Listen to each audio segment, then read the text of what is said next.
Hello बच्चों, कैसे हैं आप लोग। आई होप सभी अच्छे होंगे। आज मैं आप लोगों के लिए लेके आया हूँ जो रीड में क्वेश्चंस आए थे फिजिक्स के पार्ट में। ठीक, काफ़ी बच्चों का कहना था पेपर थोड़ा टफ था।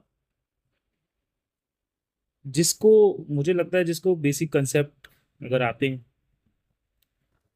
छोटी छोटी चीज़ आपको आनी चाहिए, बेसिक चीज़ें। पेपर बहुत इजी है, ऐसा नहीं है कोई टफ है बहुत ज़्यादा। ठीक है, छोटी छोटी चीज़ें आपको पता होनी चाहिए थी। ठीक, चलिए देख लेते हैं क्वेश्चंस को करके, किस तरीके के क्वेश्चंस बेसिकली पूछे गए हैं नीट में। ठीक, मेरे साथ करिए, बहुत ही आसान तरीके से आप लोगों को कराऊंगा। ठीक, देखिए क्वेश्चन नंबर 1 क्या कह रहा है।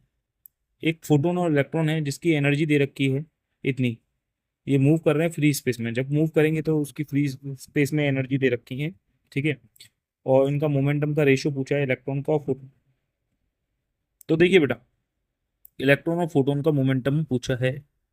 पहले तो इलेक्ट्रॉन और मोमेंटम, इलेक्ट्रॉन का जो मोमेंटम है और फोटोन के जो मोमेंटम है ना, इनका फॉर्मूला पता होना चाहिए।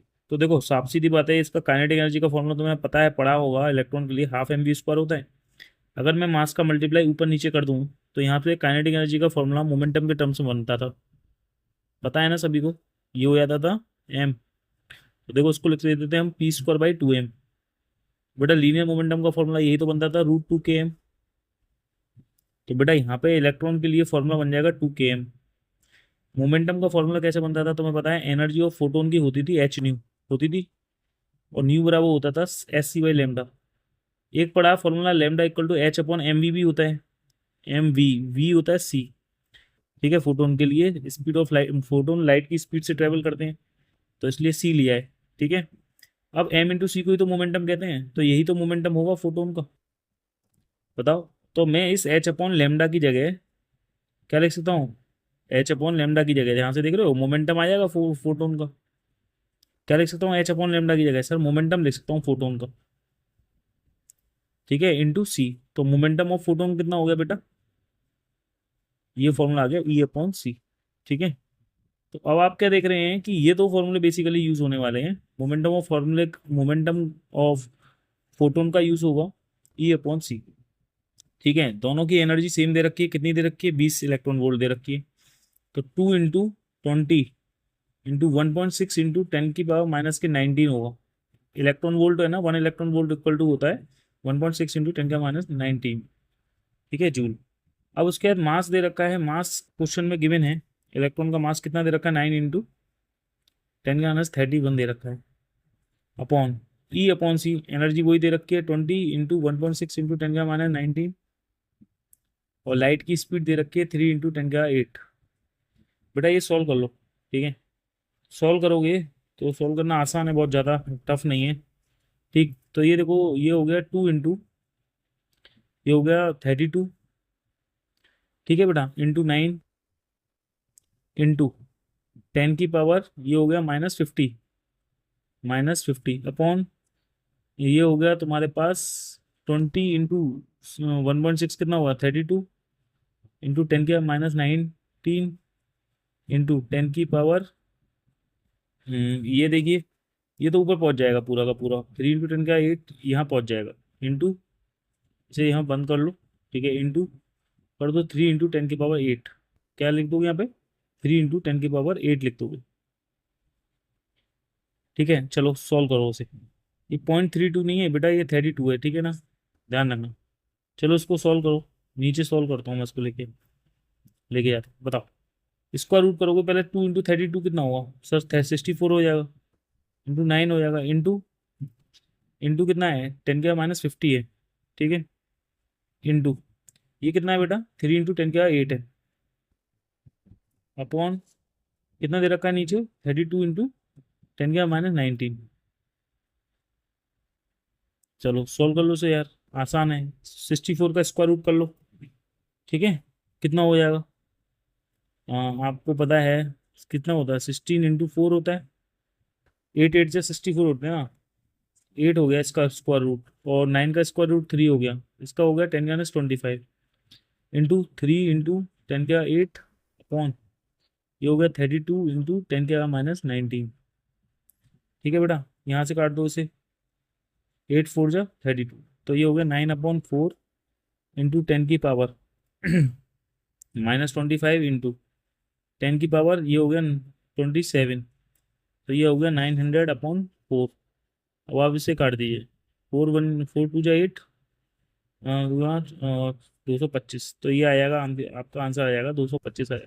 तो देखो कहीं है 225, ये है। ठीक है, तो पहले का आंसर आएगा 225 आ जाएगा। ठीक है, चलिए अब क्वेश्चन नंबर 2 पे बढ़ते हैं। क्वेश्चन नंबर 2 देखते हैं कैसे करेंगे। देखिए बेटा, क्वेश्चन नंबर 2 देख लीजिए। क्वेश्चन 2 भी बहुत प्यारा क्वेश्चन है, बर्नौलीज इक्वेशन और कंटिन्यूटी इक्वेशन पर बेस्ड क्वेश्चन है। इसमें कंसेप्ट लग रहा है, पहले लिख लीजिएगा जो जो कंसेप्ट लगने वाले हैं इसमें। एक तो कंटिन्यूटी इक्वेशन लगने वाली है इसमें, ठीक है बेटा, इसके, और दूसरा जो लगने वाला है बर्नौली इक्वेशन लगने वाली है। यही दो कंसेप्ट के बेसिस पे ये क्वेश्चन सॉल्व होने वाला है।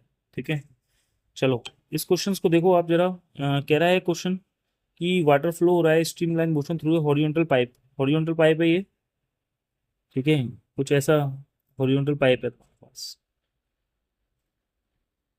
ठीक है, ये अब कह रहा है ये पी है, और देखो ये बेटा क्यू है। क्लियर है? कह रहा है कि जो प्रेशर का डिफरेंस है वो दे रखा है 15। याद रखना, आपने पढ़ा भी होगा, एक कंटिन्यूटी इक्वेशंस पढ़ी है। कंटिन्यूटी इक्वेशंस तो क्या बोलती है, ध्यान रखना, कंटिन्यूटी इक्वेशंस बोलती है कि एरिया इन्वर्सली प्रोपोर्शनल होता है वेलोसिटी के।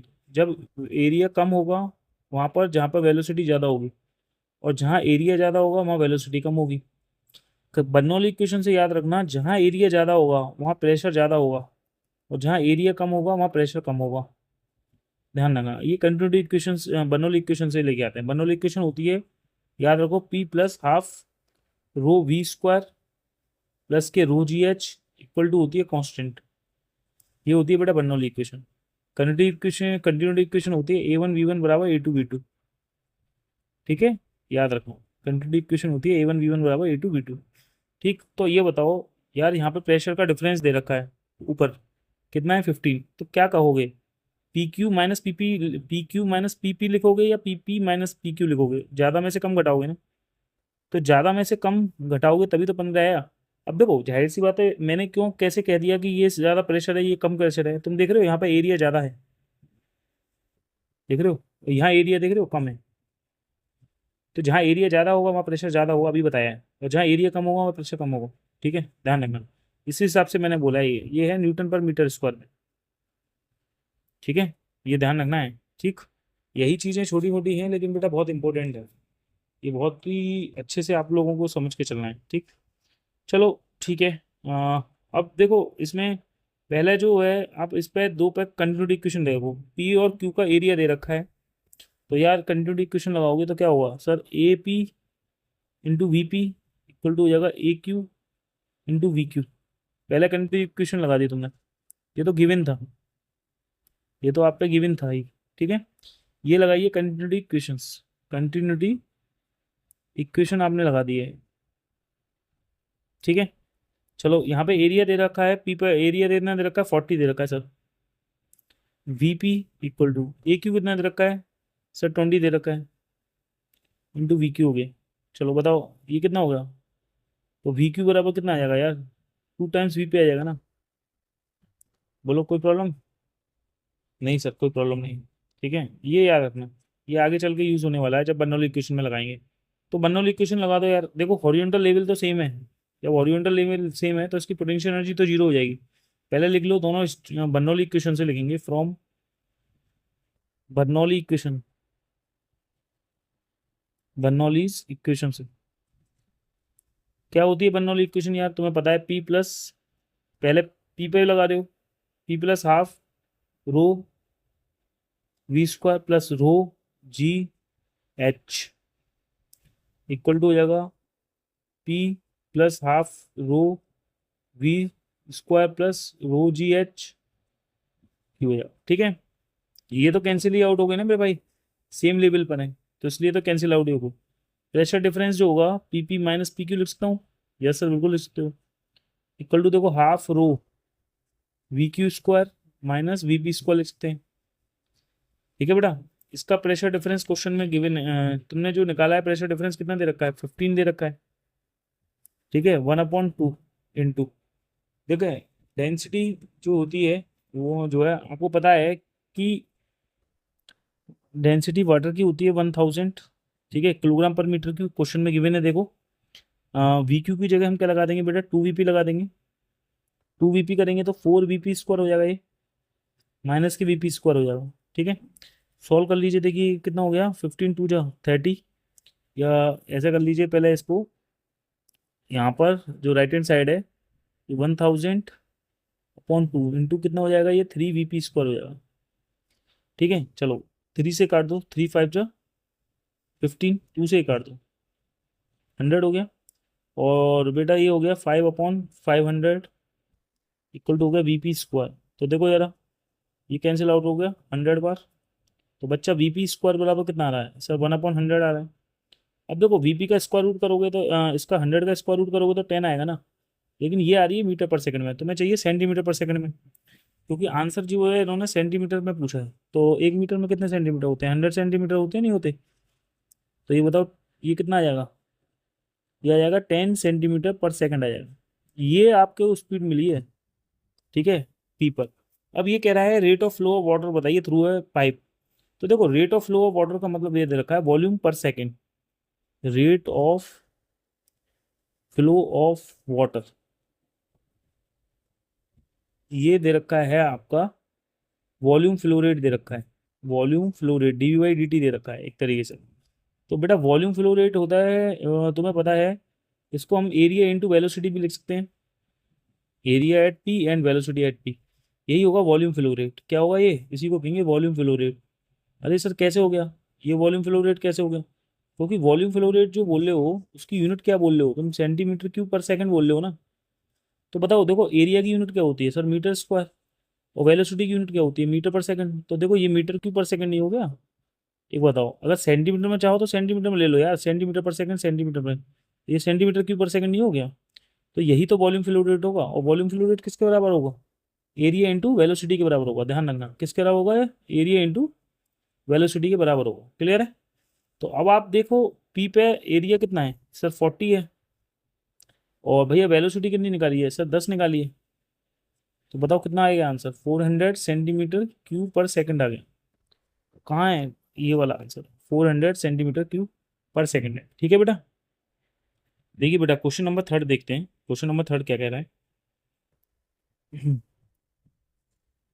ये कह रहा है एक थिन हॉरिजॉन्टल डिस्क है, ठीक है, वो रोटेट कर रही है about the vertical axis passing through the centre of, इसका एंगुलर मोमेंटम दे रखा है एल ए और एल बी, ठीक है, about the point A and B. तो ओ बी कितना है, 2a दे रखा है, और रेशो पूछ रहा है एंगुलर मोमेंटम का, ठीक है, एल ए और एल बी का क्या होगा रेशो। ठीक है, तो यहाँ पर ये डिस्क दे रखी है basically, this is the disc, ये पॉइंट ओ है, ठीक है, ये पॉइंट दे रखा है ए, ये पॉइंट दे रखा है बेसिकली बी। ठीक, ये डिस्क क्या कर रही है, बेसिकली घूम रही है। तो एंगुलर मोमेंटम पूछा है, देखो देखो किसी भी एंगुलर जो मोमेंटम होता है किसी बॉडी का, क्योंकि बॉडी क्या करती है बेसिकली रोटेशनल मोशन करती है, और साथ में क्या करती है, ट्रांसलेटरी मोशन करती है। जब रोटेशनल मोशन करती है तो उसका एंगुलर मोमेंटम याद रखना, angular momentum about the centre of mass, ठीक है, आई इंटू ओमेगा होता है। क्या होता है, आई इंटू ओमेगा होता है, यही होता है ना एंगुलर मोमेंटम भाई। बिल्कुल सर यही होता है सर। ठीक है, ये रोटेशनल पार्ट का एंगुलर मोमेंटम होता है, ध्यान रखना। ठीक है, प्लस लीनियर पार्ट का मोमेंटम क्या होता है तुम्हें पता है यार, क्या होता है, एम, जो भी मास होता है बॉडी का, into velocity of centre of mass, ठीक है, इंटू आर परपेंडिकुलर, यही होता है। या ऐसे वेक्टर फॉर्म में अगर चाहो तो ऐसे भी लिख सकते हैं यार, कोई दिक्कत नहीं है। ठीक है, कि angular momentum about the centre of mass, ठीक, angular momentum of centre of mass, ये तो लिख सकते हो I centre of mass into omega vector, plus लिख सकते हो इसे, इसे लिख सकते हो आप चाहो तो vector R cross vector P. ठीक है, ऐसे भी लिख सकते हैं, कोई दिक्कत नहीं है। ये जो है ट्रांसलेटरी मोशन के लिए होता है, याद रखना, जब कोई बॉडी ट्रांसलेटरी मोशन करती है तो उस समय मोमेंटम होता है, ये रोटेशनल मोशन होता है, रोटेशनल मोशन जब बॉडी करती है तो उसका एंगुलर मोमेंटम ये होता है। तुम यहाँ पर देख रहे हो ये बॉडी अपने अबाउट पॉइंट ओके फिक्स क्या है, कह रहा है ना, ये फिक्स है अबाउट ओके, तो ये ओके अबाउट घूम रही है, फिक्स है ये बॉडी। इसके अबाउट जो वेलोसिटी लेंगे ना, ये फिक्स है, ये पॉइंट ओ फिक्स है, तो इसके about velocity of centre of मास कितनी होगी सर, 0 होगी, क्योंकि ट्रांसलेटरी मोशन हो ही नहीं रहा। जब ट्रांसलेटरी मोशन हो ही नहीं रहा है तो वेलोसिटी ऑफ सेंटर ऑफ मास कितनी होगी, 0 होगी ना। ठीक है, चाहे वो ए के हों चाहे वो बी के हों, कोई दिक्कत ही नहीं है। तो ये तो सब बिल्कुल जीरो ही हो गए। क्या हो गया, ये जीरो ही हो गया। क्लियर है। अब देखते हैं इसके लिए, अगर हमारा देखा जाए तो एक तरीके से जो एंगुलर मोमेंटम आ रहा है, चाहे वो ए के लिए हो चाहे वो बी के लिए हो, दोनों के लिए बराबर आएगा। और वही कितना आएगा सर, आई इंटू ओमेगा आएगा। क्यों? क्योंकि मोमेंट ऑफ इनर्शिया तो फिक्स है ना, चाहे वो ए के लिए हो चाहे वो बी के लिए हो। किसी डिस्क का मोमेंट ऑफ इनर्शिया किसी भी एक्सिस से जो पासिस हो रही है परपेंडिकुलर टू द प्लेन, उसका मोमेंट ऑफ इनर्शिया कितना होता है, हाफ एम आर स्क्वायर होता है। ओमेगा एंगुलर वेलोसिटी होती है, वो कांस्टेंट होती है, तो ये पूरा कांस्टेंट हो गया ना। तो अगर मैं इसका जरा रेशियो निकालूंगा ना मेरे भाई, तो ध्यान रखना वो कितना आ जाएगा सर, वन ही आ जाएगा ना। कितना आएगा, वन रेशियो आ जाएगा। ठीक है। क्योंकि देखो हो क्या रहा है कि ना, वो जो डिस्क है ना बेसिकली खाली इस पॉइंट के अबाउट बेसिकली घूम रही है, बस रोटेट कर रही है। ठीक है ना। वो लीनियर मोशन कर नहीं रही है, रोटेशनल मोशन कर रही है। तो इसका ये वाला पार्ट तो खत्म ही हो गया ना यार, केवल और केवल लीनियर पार्ट, रोटेशनल पार्ट रह गया। तो उसमें भी ए पॉइंट और बी पॉइंट के अबाउट जो मोमेंट एंगुलर मोमेंटम होगा बेसिकली क्या होगा, दोनों के लिए पॉइंटों के लिए सेम ही आएगा। ठीक है ना, ध्यान रखना। क्लियर है। तो इसका रेशियो कितना आने वाला है, वन आने वाला है। तो ये बहुत सिंपल था क्वेश्चन, कोई ऐसा टफ नहीं था, वन है। ठीक है।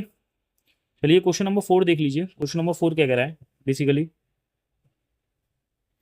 देखिए क्वेश्चन नंबर 4 में क्या कह रहा है कि एक लॉन्ग सोलिनॉइड है, एक सोलिनॉइड बनाया है basically, this is the long solenoid है। ठीक है। यहाँ पर आप देख रहे हैं इस लॉन्ग सोलिनॉइड की लंबाई एल है, रेडियस आर है। ये लॉन्ग लेंथ है एल, और बच्चों इसकी जो रेडियस है वो बेसिकली कितनी आर है। ठीक। और एन नंबर ऑफ टन्स दे रखे हैं पर यूनिट लेंथ, इसमें नंबर ऑफ टन्स की संख्या कितनी है, एन है per unit length. Mu naught क्या है, परमिबिलिटी है और फ्री स्पेस की, एयर है ना, एयर में परमिबिलिटी को हम नोट करते हैं म्यू नॉट से, ध्यान रखना। इंडक्टेंस पूछा है, सेल्फ इंडक्टेंस का फॉर्मूला ध्यान रखना, ये होता है mu not an square A into L होता है। ठीक। तो यहाँ पर आप देख सकते हैं एरिया कितना हुआ, सर्किल का एरिया टन्स है ना, तो एरिया कितना हुआ सर, पाई आर स्क्वायर होगा इंटू लेंथ एल हो जाएगा। तो उसके अकॉर्डिंग जो है आप देखेंगे इसमें कौन सा आंसर होगा आपका। यहाँ पर देख रहे हैं पाई आर स्क्वायर आ रहा है, म्यू नॉट आ रहा है, पाई आर स्क्वायर एन स्क्वायर आ रहा है, और एल आ रहा है। ठीक है, ऑप्शन नंबर 2 होगा। देख लीजिए mu not an square pi, ठीक है, आर स्क्वायर इंटू एल, यही आ रहा है। ठीक है बेटा, क्लियर है। तो ये हमारा आंसर होगा सेल्फ इंडक्टेंस के लिए। ठीक है, आसान सा क्वेश्चन था बहुत ही, कहीं कोई दिक्कत ही नहीं थी। ठीक है। चलिए नेक्स्ट देखिए क्वेश्चंस। नेक्स्ट क्वेश्चन क्या कह रहा है मेरे भाई, क्वेश्चन नंबर 5 देखिए। कह रहा है the temperature of the metallic sphere है, ठीक है, मेटेलिक स्फीयर है जिसकी रेडियस आर है, is increase by amount delta T. ठीक है। वो एक्सपेंड किया है जब टेम्परेचर हमारा small amount of temperature difference होता है, तो कह रहा है ये जो मेटेलिक स्फीयर है रेडियस इंक्रीज हो जाता है। अगर linear coefficient of thermal expansion इसका अल्फा है, तो इंक्रीज इन वॉल्यूम एक्सपेंशन कितना होगा, ये पूछ रहा है बेसिकली। इंक्रीज इन वॉल्यूम पूछ रहा है, डेल्टा भी पूछ रहा है, इंक्रीज इन वॉल्यूम क्या पूछ रहा है, ये इंक्रीज इन वॉल्यूम पूछ रहा है मेरे भाई।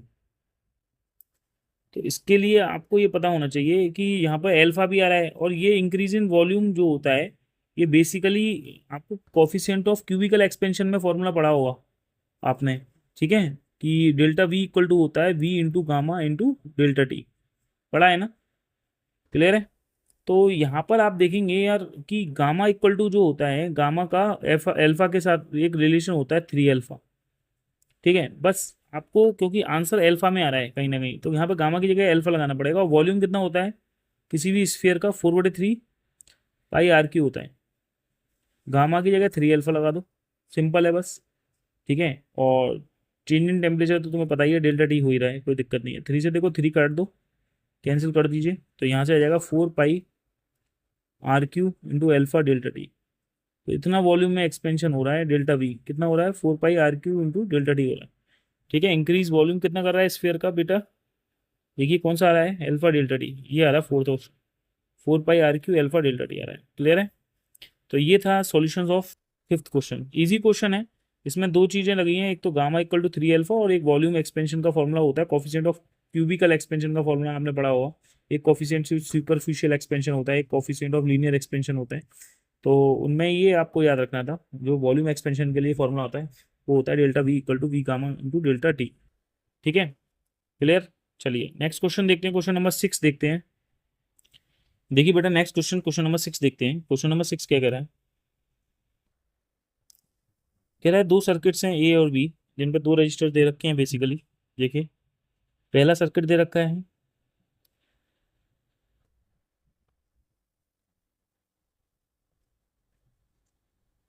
ठीक है।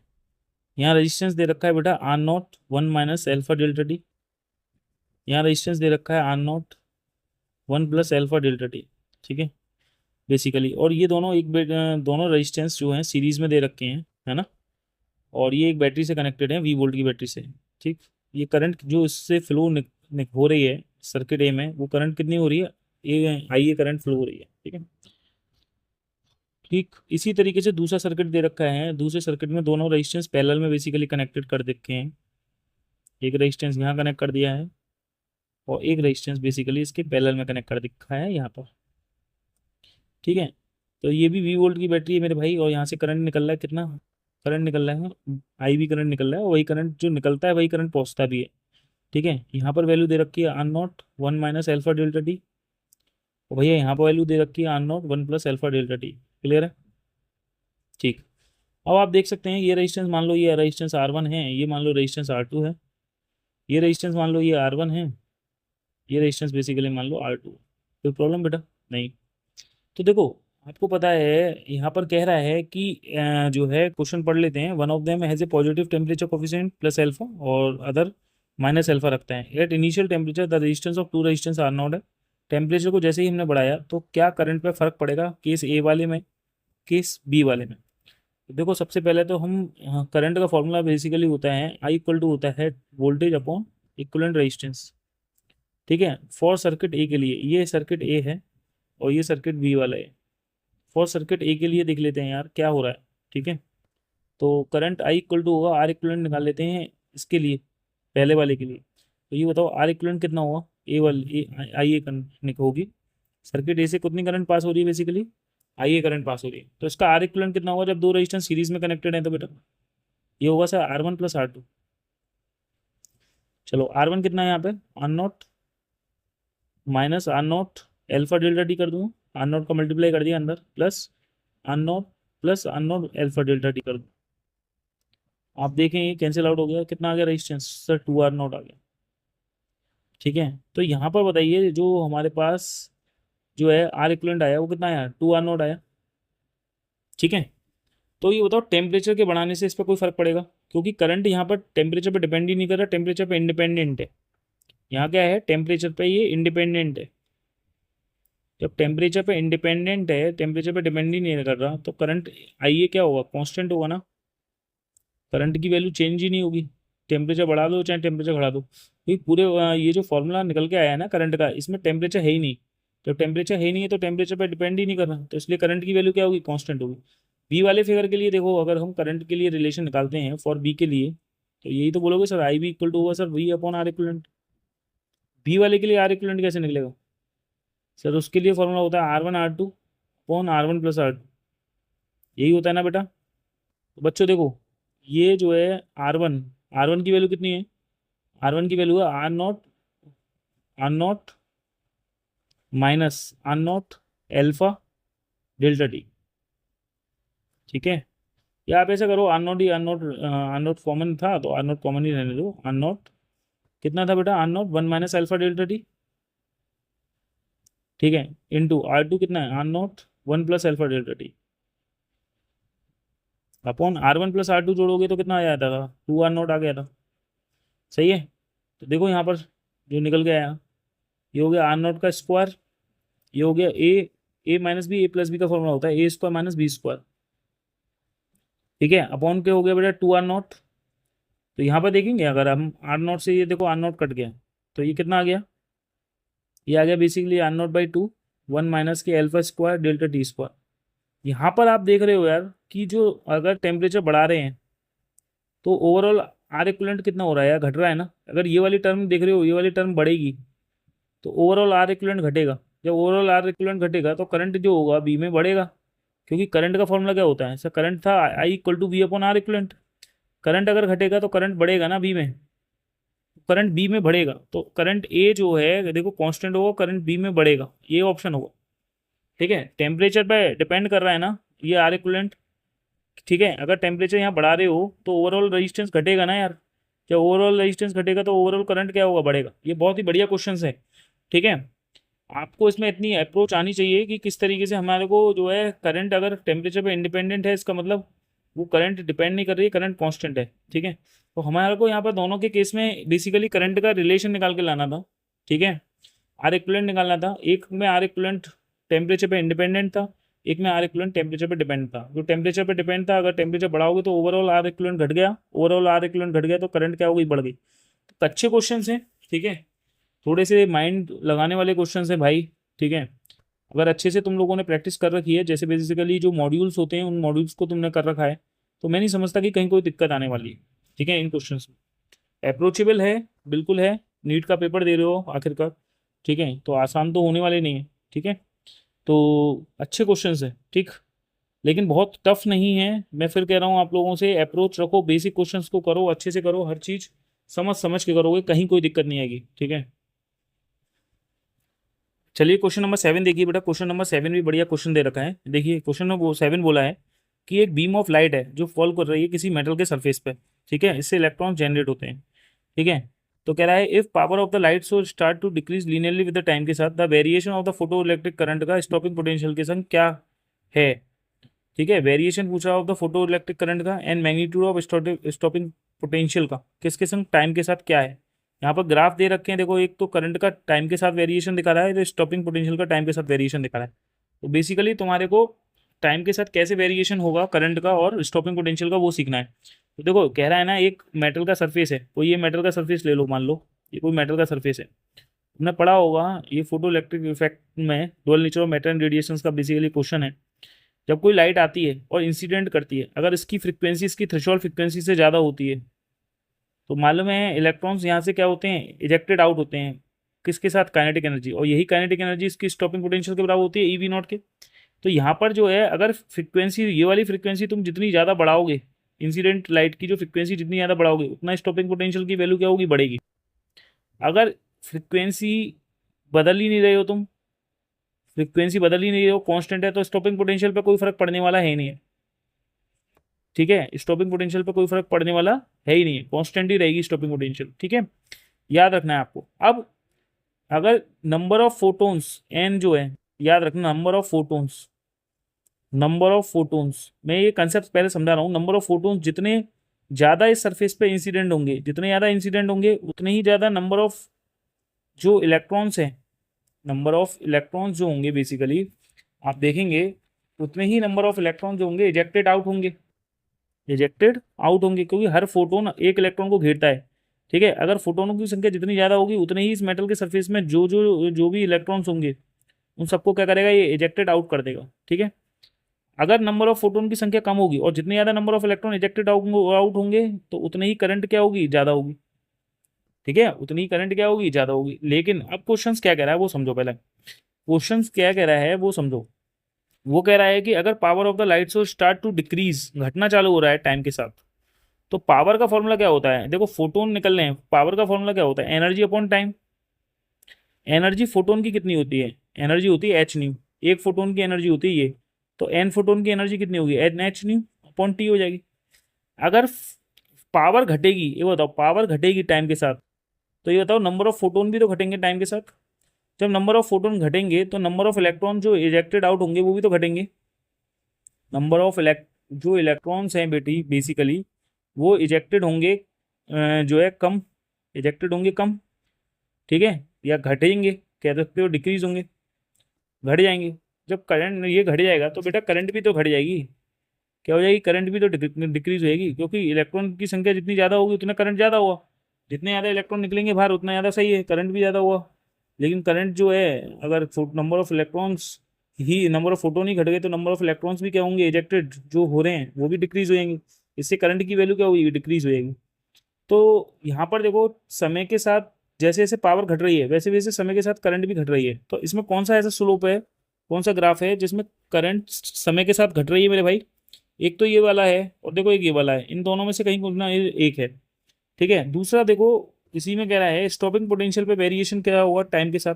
ये बताओ, यहाँ पर फ्रिक्वेंसी नहीं चेंज हो रही है, फ्रिक्वेंसी जो है चेंज नहीं हो रही है, no not no no change. जो इंसिडेंट फ्रिक्वेंसी है, ये कौन सी है हमारे पास, इंसिडेंट फ्रिक्वेंसी है। जब ये इंसिडेंट फ्रिक्वेंसी ही नहीं चेंज हो रही है, स्टॉपिंग पोटेंशियल इस फ्रिक्वेंसी पे डिपेंड करता है। तो जो स्टॉपिंग पोटेंशियल होगा, जो यहाँ पे इन्होंने ये मॉड वी से दे रखा है, स्टॉपिंग पोटेंशियल को वी नॉट से डिनोट करते हैं जनरली, लेकिन मॉड वी से इन्होंने यहाँ पे शो किया हुआ है, वो क्या रहेगा, कांस्टेंट रहेगा। सर इसको इक्वेशन के थ्रू बता दो। तो देखो तुमने पढ़ा है इक्वेशन जो होती है एनर्जी की, इक्वल टू होता है phi naught plus E V naught. आप चाहो तो एनर्जी को लिख सकते हो एच न्यू बराबर phi naught plus E V naught. V naught को इन्होंने स्टॉपिंग पोटेंशियल को इससे डिनोट किया है। तो बताओ ई स्टॉपिंग पोटेंशियल इक्वल टू क्या लिख सकता हूँ मैं इसको, एच न्यू माइनस के फाई नॉट। ये तो वर्क फंक्शन है, इससे कोई प्रॉब्लम नहीं है, ये चेंज ही नहीं हो रहा, ये भी सेम है, ये भी सेम है, तो ओवरऑल स्टॉपिंग पोटेंशियल भी तो सेम होगा। ये बताओ, तो ये सेम है तो ये सेम कौन कौन सा होगा समय के साथ, ये वाला होगा। इसका ग्राफ कौन सा जाएगा भाई, सेकंड वाला जाएगा। ठीक है, तो सेकंड वाले के लिए ये ध्यान रखना, सेकंड वाला ठीक होगा हमारा, करंट टाइम के साथ घटेगी, करंट समय के साथ क्या हो रही है, घट रही है। और इसमें स्टॉपिंग पोटेंशियल समय के साथ क्या है, कांस्टेंट है। क्या है स्टॉपिंग पोटेंशियल समय के साथ क्या है बेटा, कांस्टेंट है। ठीक है, आई होप समझ में आया होगा। ठीक है, नेक्स्ट देखते हैं। चलिए देखिए नेक्स्ट क्वेश्चन, क्वेश्चन नंबर 8 क्या कह रहा है, क्वेश्चन नंबर 8 क्या कह रहा है मेरे भाई, क्वेश्चन नंबर 8 देखेंगे। कह रहा है एक जेनर डायोड है, ठीक है, with breakdown voltage of -30 volt, ठीक है, और जो है reverse bias with negative voltage दे रखा है -5 वोल्ट। ठीक, the magnitude of voltage difference between A and B पूछा है। ठीक है, तो बच्चों देखो ध्यान से सुनो, ये कह रहा है कि जो जेनर डायोड है, ठीक है, जो हमारे पास जेनर डायोड है बेसिकली, ये जेनर डायोड है, ये सिंबल है जेनर डायोड का। ठीक है, ये सिंबल है जेनर डायोड का, ये बैटरी है, इसके अक्रॉस जो वोल्टेज ड्रॉप हो रहा है वो 5 वोल्ट हो रहा है। ठीक है, ये 5 वोल्ट का ड्रॉप हो रहा है बैटरी के अक्रॉस। ये जो जेनर डायोड है, जो जेनर डायोड है बेटा, इसके अक्रॉस जो वोल्टेज का ड्रॉप हो रहा है ना, कितना ड्रॉप हो रहा है, 3 वोल्ट का हो रहा है। तो बताओ इसके अक्रॉस, रजिस्टेंस के अक्रॉस कितना वोल्टेज का ड्रॉप होगा, ये पूछ रहा है। ये 5 वोल्ट का इधर हुआ, 3 वोल्ट का इधर हुआ, तो इधर कितने का हुआ, 2 वोल्ट का ही तो होगा मेरे भाई। ठीक है, तो रजिस्टेंस के अक्रॉस पूछ रहा था, इन दो पॉइंट्स ए और बी के बीच में एक जो रजिस्टेंस है, इसके अक्रॉस कितना वोल्टेज का ड्रॉप होगा, ठीक है, या पोटेंशियल का डिफरेंस होगा, वो कितना होगा, 2 वोल्ट होगा। क्लियर है, समझ में आया। यहाँ पे 5 वोल्ट हो गया, 5 में से 3 इधर हो गया, तो दो ही तो बचा, तो 2 वोल्ट जो है इस रजिस्टेंस के अक्रॉस पोटेंशियल डिफरेंस होगा। ठीक है, बढ़िया क्वेश्चन था, सिंपल क्वेश्चन था, इसमें कोई बहुत ज़्यादा हार्ड एंड फास्ट रूल नहीं है। चलिए क्वेश्चन नंबर 9 की ओर बढ़ते हैं, और क्वेश्चन नंबर 9 देखते हैं कैसे करेंगे हम। बेटा देखिए क्वेश्चन नंबर 9 देखिए, क्वेश्चन नंबर 9 कितना बढ़िया क्वेश्चन दे रखा है। ठीक है, इसमें जो ग्राफ दे रखा है वो बेसिकली वेरिएशन दे रखा है टर्मिनल वेलोसिटी का। ठीक है, किसके रेशियो के साथ, जो डेंसिटी है ऑफ किसी स्फेरिकल बॉल की और डेंसिटी ऑफ लिक्विड की। ठीक है, इसके रेशियो के साथ कोई वेरिएशन जो ग्राफ है वो आपको देखना है, कौन सा सही होगा, ए होगा, फर्स्ट होगा, सेकंड होगा, थर्ड होगा, फोर्थ होगा, कौन सा होगा। ठीक है, तो सबसे पहले यार यहाँ पर जो है टर्मिनल वेलोसिटी आई है। ठीक है, याद रखो टर्मिनल वेलोसिटी का फॉर्मूला आपको याद होना चाहिए था इस क्वेश्चन को करने के लिए। तो टर्मिनल वेलोसिटी का फॉर्मूला जो होता है वो होता है 2/9, ठीक है, R² G अपॉन के मीटा, ठीक है, rho S minus rho L. ठीक है, ये क्या है, डेंसिटी ऑफ किसी भी सॉलिड बॉल की, या है ना, और ये डेंसिटी ऑफ लिक्विड की है। ठीक है, क्या है बेसिकली, कोई स्फेरिकल जैसे कोई बॉल होती है ना, जिसकी रेडियस मान लो आर होती है। ठीक है, और यहाँ कोई पानी भरा हुआ है जैसे मान लो, ठीक है, और इस बॉल को हमने नीचे फेंका, तो जाहिर सी बात है ये वेट की वजह से नीचे आती है, लेकिन जैसे ही ये पानी में डूबती है, ठीक है, तो ये इस पे जाहिर सी बात है इसका वेट तो लगता ही है नीचे mg, और ऊपर से इस पे एक ड्रैग फोर्स भी लगता है।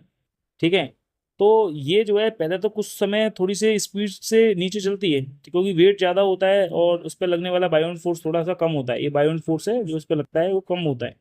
लेकिन एक समय जब आता है जब ये वेट इसके बायोन फोर्स के बराबर हो जाता है, तो नेट फोर्स जीरो हो जाता है, उस समय एक्सेलरेशन जीरो हो जाता है, तो ये कांस्टेंट वेलोसिटी से नीचे की ओर मूव करने लगती है। जब ये कांस्टेंट स्पीड से जब नीचे मूव कर रही होती है, इसी स्पीड को टर्मिनल स्पीड भी बोलते हैं या टर्मिनल वेलोसिटी भी बोलते हैं। एक पर्टिकुलर डायरेक्शन में आ रही है उसे टर्मिनल वेलोसिटी भी बोल देते हैं।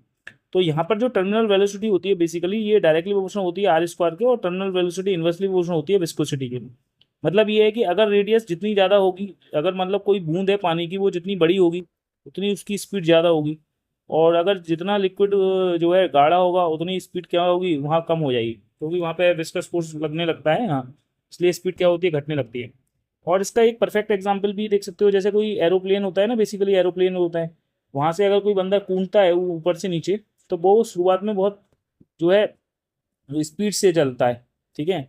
तो पहले तो धीरे आएगा, फिर एकदम से स्पीड धीरे धीरे बढ़ती जाती है, ठीक है। एक समय आता है जब वो टर्मिनल स्पीड मेंटेन कर लेता है, और वो टर्मिनल वेलोसिटी इतनी ज़्यादा होती है ना कि अगर वो पैराशूट को नहीं खोलेगा तो क्या होगा, वहाँ पर डेंजरस हो सकता है और वो मर भी सकता है, ठीक है। तो जैसे ही वो खोलता है तो तुम देखते हो जब एरिया बढ़ जाता है, जब एरिया बहुत ज़्यादा हो जाएगा, ठीक है, तो ओवरऑल ड्रैग फोर्स जो होता है वो बढ़ने लगती है, ठीक है। जो एयर का रेजिस्टेंस होता है वो बढ़ने लगता है, ठीक है। जब एयर का रेजिस्टेंस बढ़ने लगेगा और कुछ समय बाद ये जो वेलोसिटी है जो अटेन करेगा टर्मिनल वेलोसिटी, वो जो है वो जो टर्मिनल वेलोसिटी होगी वो कितनी होगी, उसकी घट जाएगी। क्या हो जाएगी, टर्मिनल वेलोसिटी डिक्रीज हो जाएगी उसकी, ठीक है। क्योंकि एयर रेजिस्टेंस बहुत बहुत लार्ज हो जाता है ना, तो लो टर्मिनल वेलोसिटी बेसिकली अटेन कर लेता है, तो इसलिए जो पैराशूट वाला जो पर्सन होता है वो सेफली लैंड कर लेता है। ये बेसिकली कंसेप्ट है टर्मिनल वेलोसिटी का। सर आप ये फालतू की चीज़ें क्यों बता रहे हो इसमें, हैं? हाँ बिल्कुल सही बात है, ठीक है। चलो क्वेश्चन को करें, देखते हैं क्वेश्चन को कैसे करते हैं। मैं तो टर्मिनल वेलोसिटी का मतलब बताया था, टर्मिनल वेलोसिटी होती क्या है, ठीक है। हाँ सर ये तो ठीक है, हम तो कंपटीशन दे रहे हैं, ठीक। छोटी छोटी चीज़ों को जानना हमारे लिए बहुत ज़रूरी है भाई, रटना वटना नहीं है। फिजिक्स का मतलब है समझना कंसेप्चुअली। तो देखो यहाँ पर ध्यान से सुनो, हमें कोई ग्राफ बनाना है। ये ग्राफ देख रहे हो कहीं ना कहीं कुछ ऐसे बनने हैं, y equal to m x plus c के फॉर्म में, या y equal to m x minus c के फॉर्म में, या वाई इक्वल टू कॉन्स्टेंट के फॉर्म में, या वाई इक्वल टू जो है इस तरीके का कोई ग्राफ बनना है। तो मुझे यार इसी तरीके से कुछ जो है ना कुछ ऐसे लेके आना है, ये माइंड में साइकोलॉजी डेवलप हो जानी चाहिए, कुछ ना कुछ ऐसी इक्वेशन बनानी चाहिए। यहाँ पे वाई की जगह क्या दे रखा है इन्हें, टर्मिनल वेलोसिटी दे रखी है। यहाँ एक्स की जगह क्या दे रखा है इन्होंने, ध्यान रखना क्या दे रखा है, सिग्मा अपॉन रो दे रखा है। तो मुझे ऐसी इक्वेशन बनानी है, इस फॉर्म में इक्वेशन बनानी है, ठीक है। तो वो कैसे बनेगी वो देख लेते हैं। तो देखो Y V T equal to 2/9, ठीक है, आर स्क्वायर है, जी है, अपॉन नीटा है। तो तुम्हारे को यहाँ पे इसकी जगह नीटा है, इसकी जगह क्या दे रखा है, देखो डेंसिटी ऑफ सॉलिड दे रखा है ना, density of solid spherical body की डेंसिटी इन्होंने सिग्मा से नोट करी है, तो ये लिख दो सिग्मा। और डेंसिटी ऑफ लिक्विड की इन्होंने रो से नोट करी है, इसे लिख दो रो। ये होता है, ठीक है। तो टर्मिनल वेलोसिटी इक्वल टू हो जाएगी देखो 2/9। तुम्हें चाहिए क्या, सिग्मा बाई रो चाहिए, सिग्मा बाई रो चाहिए। तो सिग्मा बाई रो चाहिए तो इसके लिए क्या करोगे, देखो यहाँ से कॉमन लोगे, ठीक है। क्या कॉमन ले लो, रो कॉमन ले लो भाई, तो सिग्मा बाई रो आ जाएगा, माइनस के 1 हो जाएगा। बोलो कोई दिक्कत सर, नहीं सर कोई दिक्कत नहीं है। तो वी टी इक्वल टू कितना हो जाएगा, देखो बेटा इसका मल्टीप्लाई इसमें कर दो, इस पूरे टर्म का मल्टीप्लाई इसमें कर दो, ठीक है। 2/9 r square g upon eta into rho into sigma upon rho, ठीक है, minus 2/9 r square g upon eta, ठीक है, क्लियर, इंटू रो, क्लियर। तो बच्चों तुम क्या देख रहे हो, ये वैल्यू जो है ये है कांस्टेंट। देखो 2 भी कांस्टेंट, 9 भी कांस्टेंट, आर रेडियस ऑफ किसी पर्टिकुलर बॉल की होगी वो भी फिक्स होगी, जी भी कांस्टेंट है, विस्कोसिटी किसी लिक्विड की होगी वो भी कांस्टेंट होगी, ठीक है। रो जो है ये डेंसिटी है वो भी फिक्स है, तो ये ओवरऑल कांस्टेंट हो गया, ये ओवरऑल कांस्टेंट हो गया। तो देखो ये भी कांस्टेंट ही है, तो ये कांस्टेंट तो है ही है, स्लोप कांस्टेंट, ये कांस्टेंट के साथ पॉजिटिव भी है वैल्यू। तो ये किसकी वैल्यू है, ये स्लोप की वैल्यू है, स्लोप की वैल्यू कांस्टेंट भी है। स्लोप कांस्टेंट होने का मतलब थीटा कांस्टेंट है, थीटा कांस्टेंट है तो मतलब टेन थीटा कांस्टेंट है, टेन थीटा कांस्टेंट है, और ये पॉजिटिव भी है वैल्यू। तो इसकी कंपेरिजन वी टी की वी को क्या लिख सकता हूँ, वाई, इसको पूरे को क्या लिख सकता हूँ बेटा, इसको लिख सकता हूँ मैं एक्स, और इस पूरे को क्या लिख सकता हूँ सर, एम। ये स्लोप कैसा है, स्लोप है ना, प्लस माइनस है, ये क्या लिख सकता हूँ, इसको लिख सकता हूँ सी। तो देखो ये इक्वेशन वो मिल गई है y equal to m x plus minus c, जहाँ एम क्या मिला है मुझे, ये स्लोप मिला है, और स्लोप कैसा मिल रहा है बेटा, पॉजिटिव मिल रहा है, और पॉजिटिव में भी कैसा मिल रहा है सर, कांस्टेंट मिल रहा है। और तेरा इंटरसेप्ट क्या होता है, नेगेटिव होता है, यहाँ इंटरसेप्ट नेगेटिव है। इंटरसेप्ट क्या होता है, जो लाइन वाई एक्सिस पर काटती है वही तो इंटरसेप्ट कहलाता है, ठीक है। तो उसके हिसाब से बताओ ग्राफ कैसा बनेगा, इसका ग्राफ तो ऐसा बनना चाहिए कुछ मेरा, देखो बेटा कुछ ग्राफ ऐसा बनना चाहिए इसका। ये वाई के लिए क्या लिखूंगा, वी टी, और इसके लिए रेशो कितना होगा, सिग्मा बाई रो, ठीक है। तो ये देखो इसका ग्राफ स्लोप कांस्टेंट है और इसका इंटरसेप्ट नेगेटिव है। बेटा देखो इसका ग्राफ इंटरसेप्ट के लिए देखो ध्यान से, तो ये इंटरसेप्ट नेगेटिव भी है और इसका ग्राफ कांस्टेंट भी है, तो कुछ ना कुछ ऐसा बनेगा, कुछ ना कुछ ऐसा बनेगा। कहाँ है ये, देखो ये वाला ग्राफ है, देखो ये अगर पीछे ले जाऊंगा तो ये देखो यहाँ पे बनना है, उसका इंटरसेप्ट नेगेटिव भी है, और ये देखो स्लोप कांस्टेंट भी है।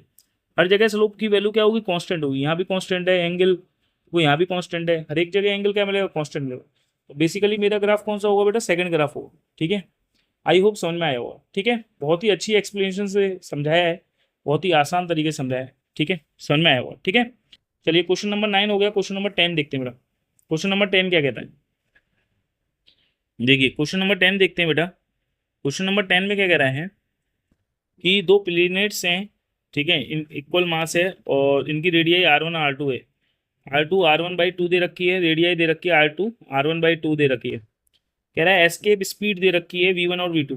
बेटा एस्केप वेलोसिटी का फॉर्मूला तुम जानते हो कितना होता है, √2gm/r होता है। ठीक है, इसमें आप देख रहे हैं मास भी इक्वल है। ठीक है, जी ग्रेविटेशनल कांस्टेंट होता है, ये भी इक्वल है, तो एस्केप वेलोसिटी इन्वर्सली प्रोपोर्शनल हो गई आर के।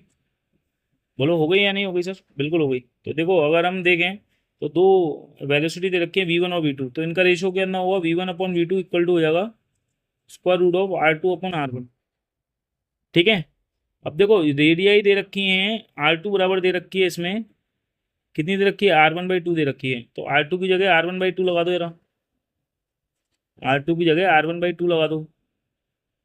तो बच्चों कितना आ जाएगा, ये आ जाएगा 1/√2 आ जाएगा। तो ये आ जाएगी हमारे पास V1/V2 कितनी आ जाएगी, 1/√2 आ जाएगी। ठीक है, कितनी आ जाएगी भाई मेरे, 1/√2 आ जाएगी। ठीक, क्लियर है। लेकिन तुमसे पूछी क्या है, V2/V1 पूछी है, तो V2/V1 कितनी आएगी, √2 आ जाएगी। V2/V1 कितनी आएगी, √2 आ जाएगी। क्लियर है, ये हमारे पास क्या आएगा, बेसिकली आंसर आएगा। क्लियर, आई होप समझ में आएगा। Thank you.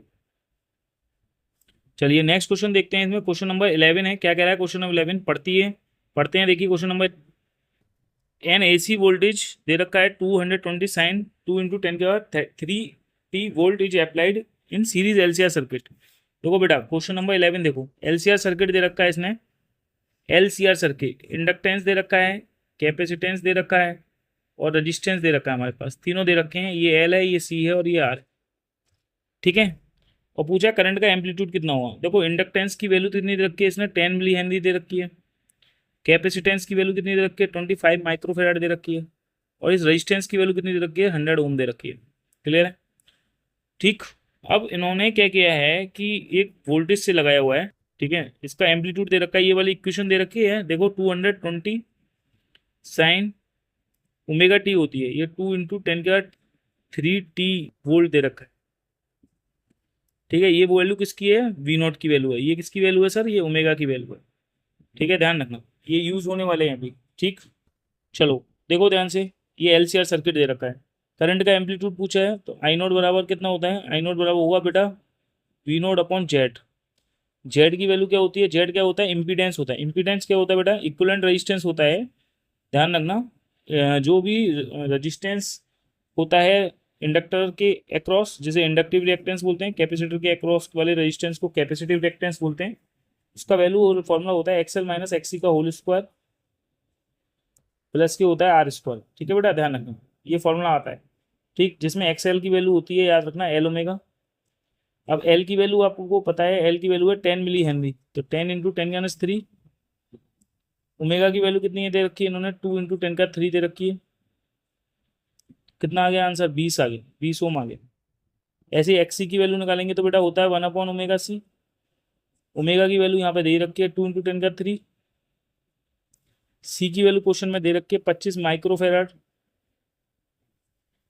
ठीक है, तो देख रहे हैं आप यहाँ पे कितना हो गया, ये 50 × 10⁻³ ये हो गया 1000/50, ये हो गया बेटा 20। तो ये भी वैल्यू आ गई 20। जब दोनों का रजिस्टेंस सेम है, अगर मैं XL XC के बराबर रख दूंगा तो Z किसके बराबर आएगा बेटा, यहाँ पे ऊपर अगर इसकी वैल्यू रखूंगा तो Z की वैल्यू आ जाएगी R के बराबर। R किसके बराबर है, रजिस्टेंस की वैल्यू कितनी दे रखी है, वो 100 ओम दे रखी है।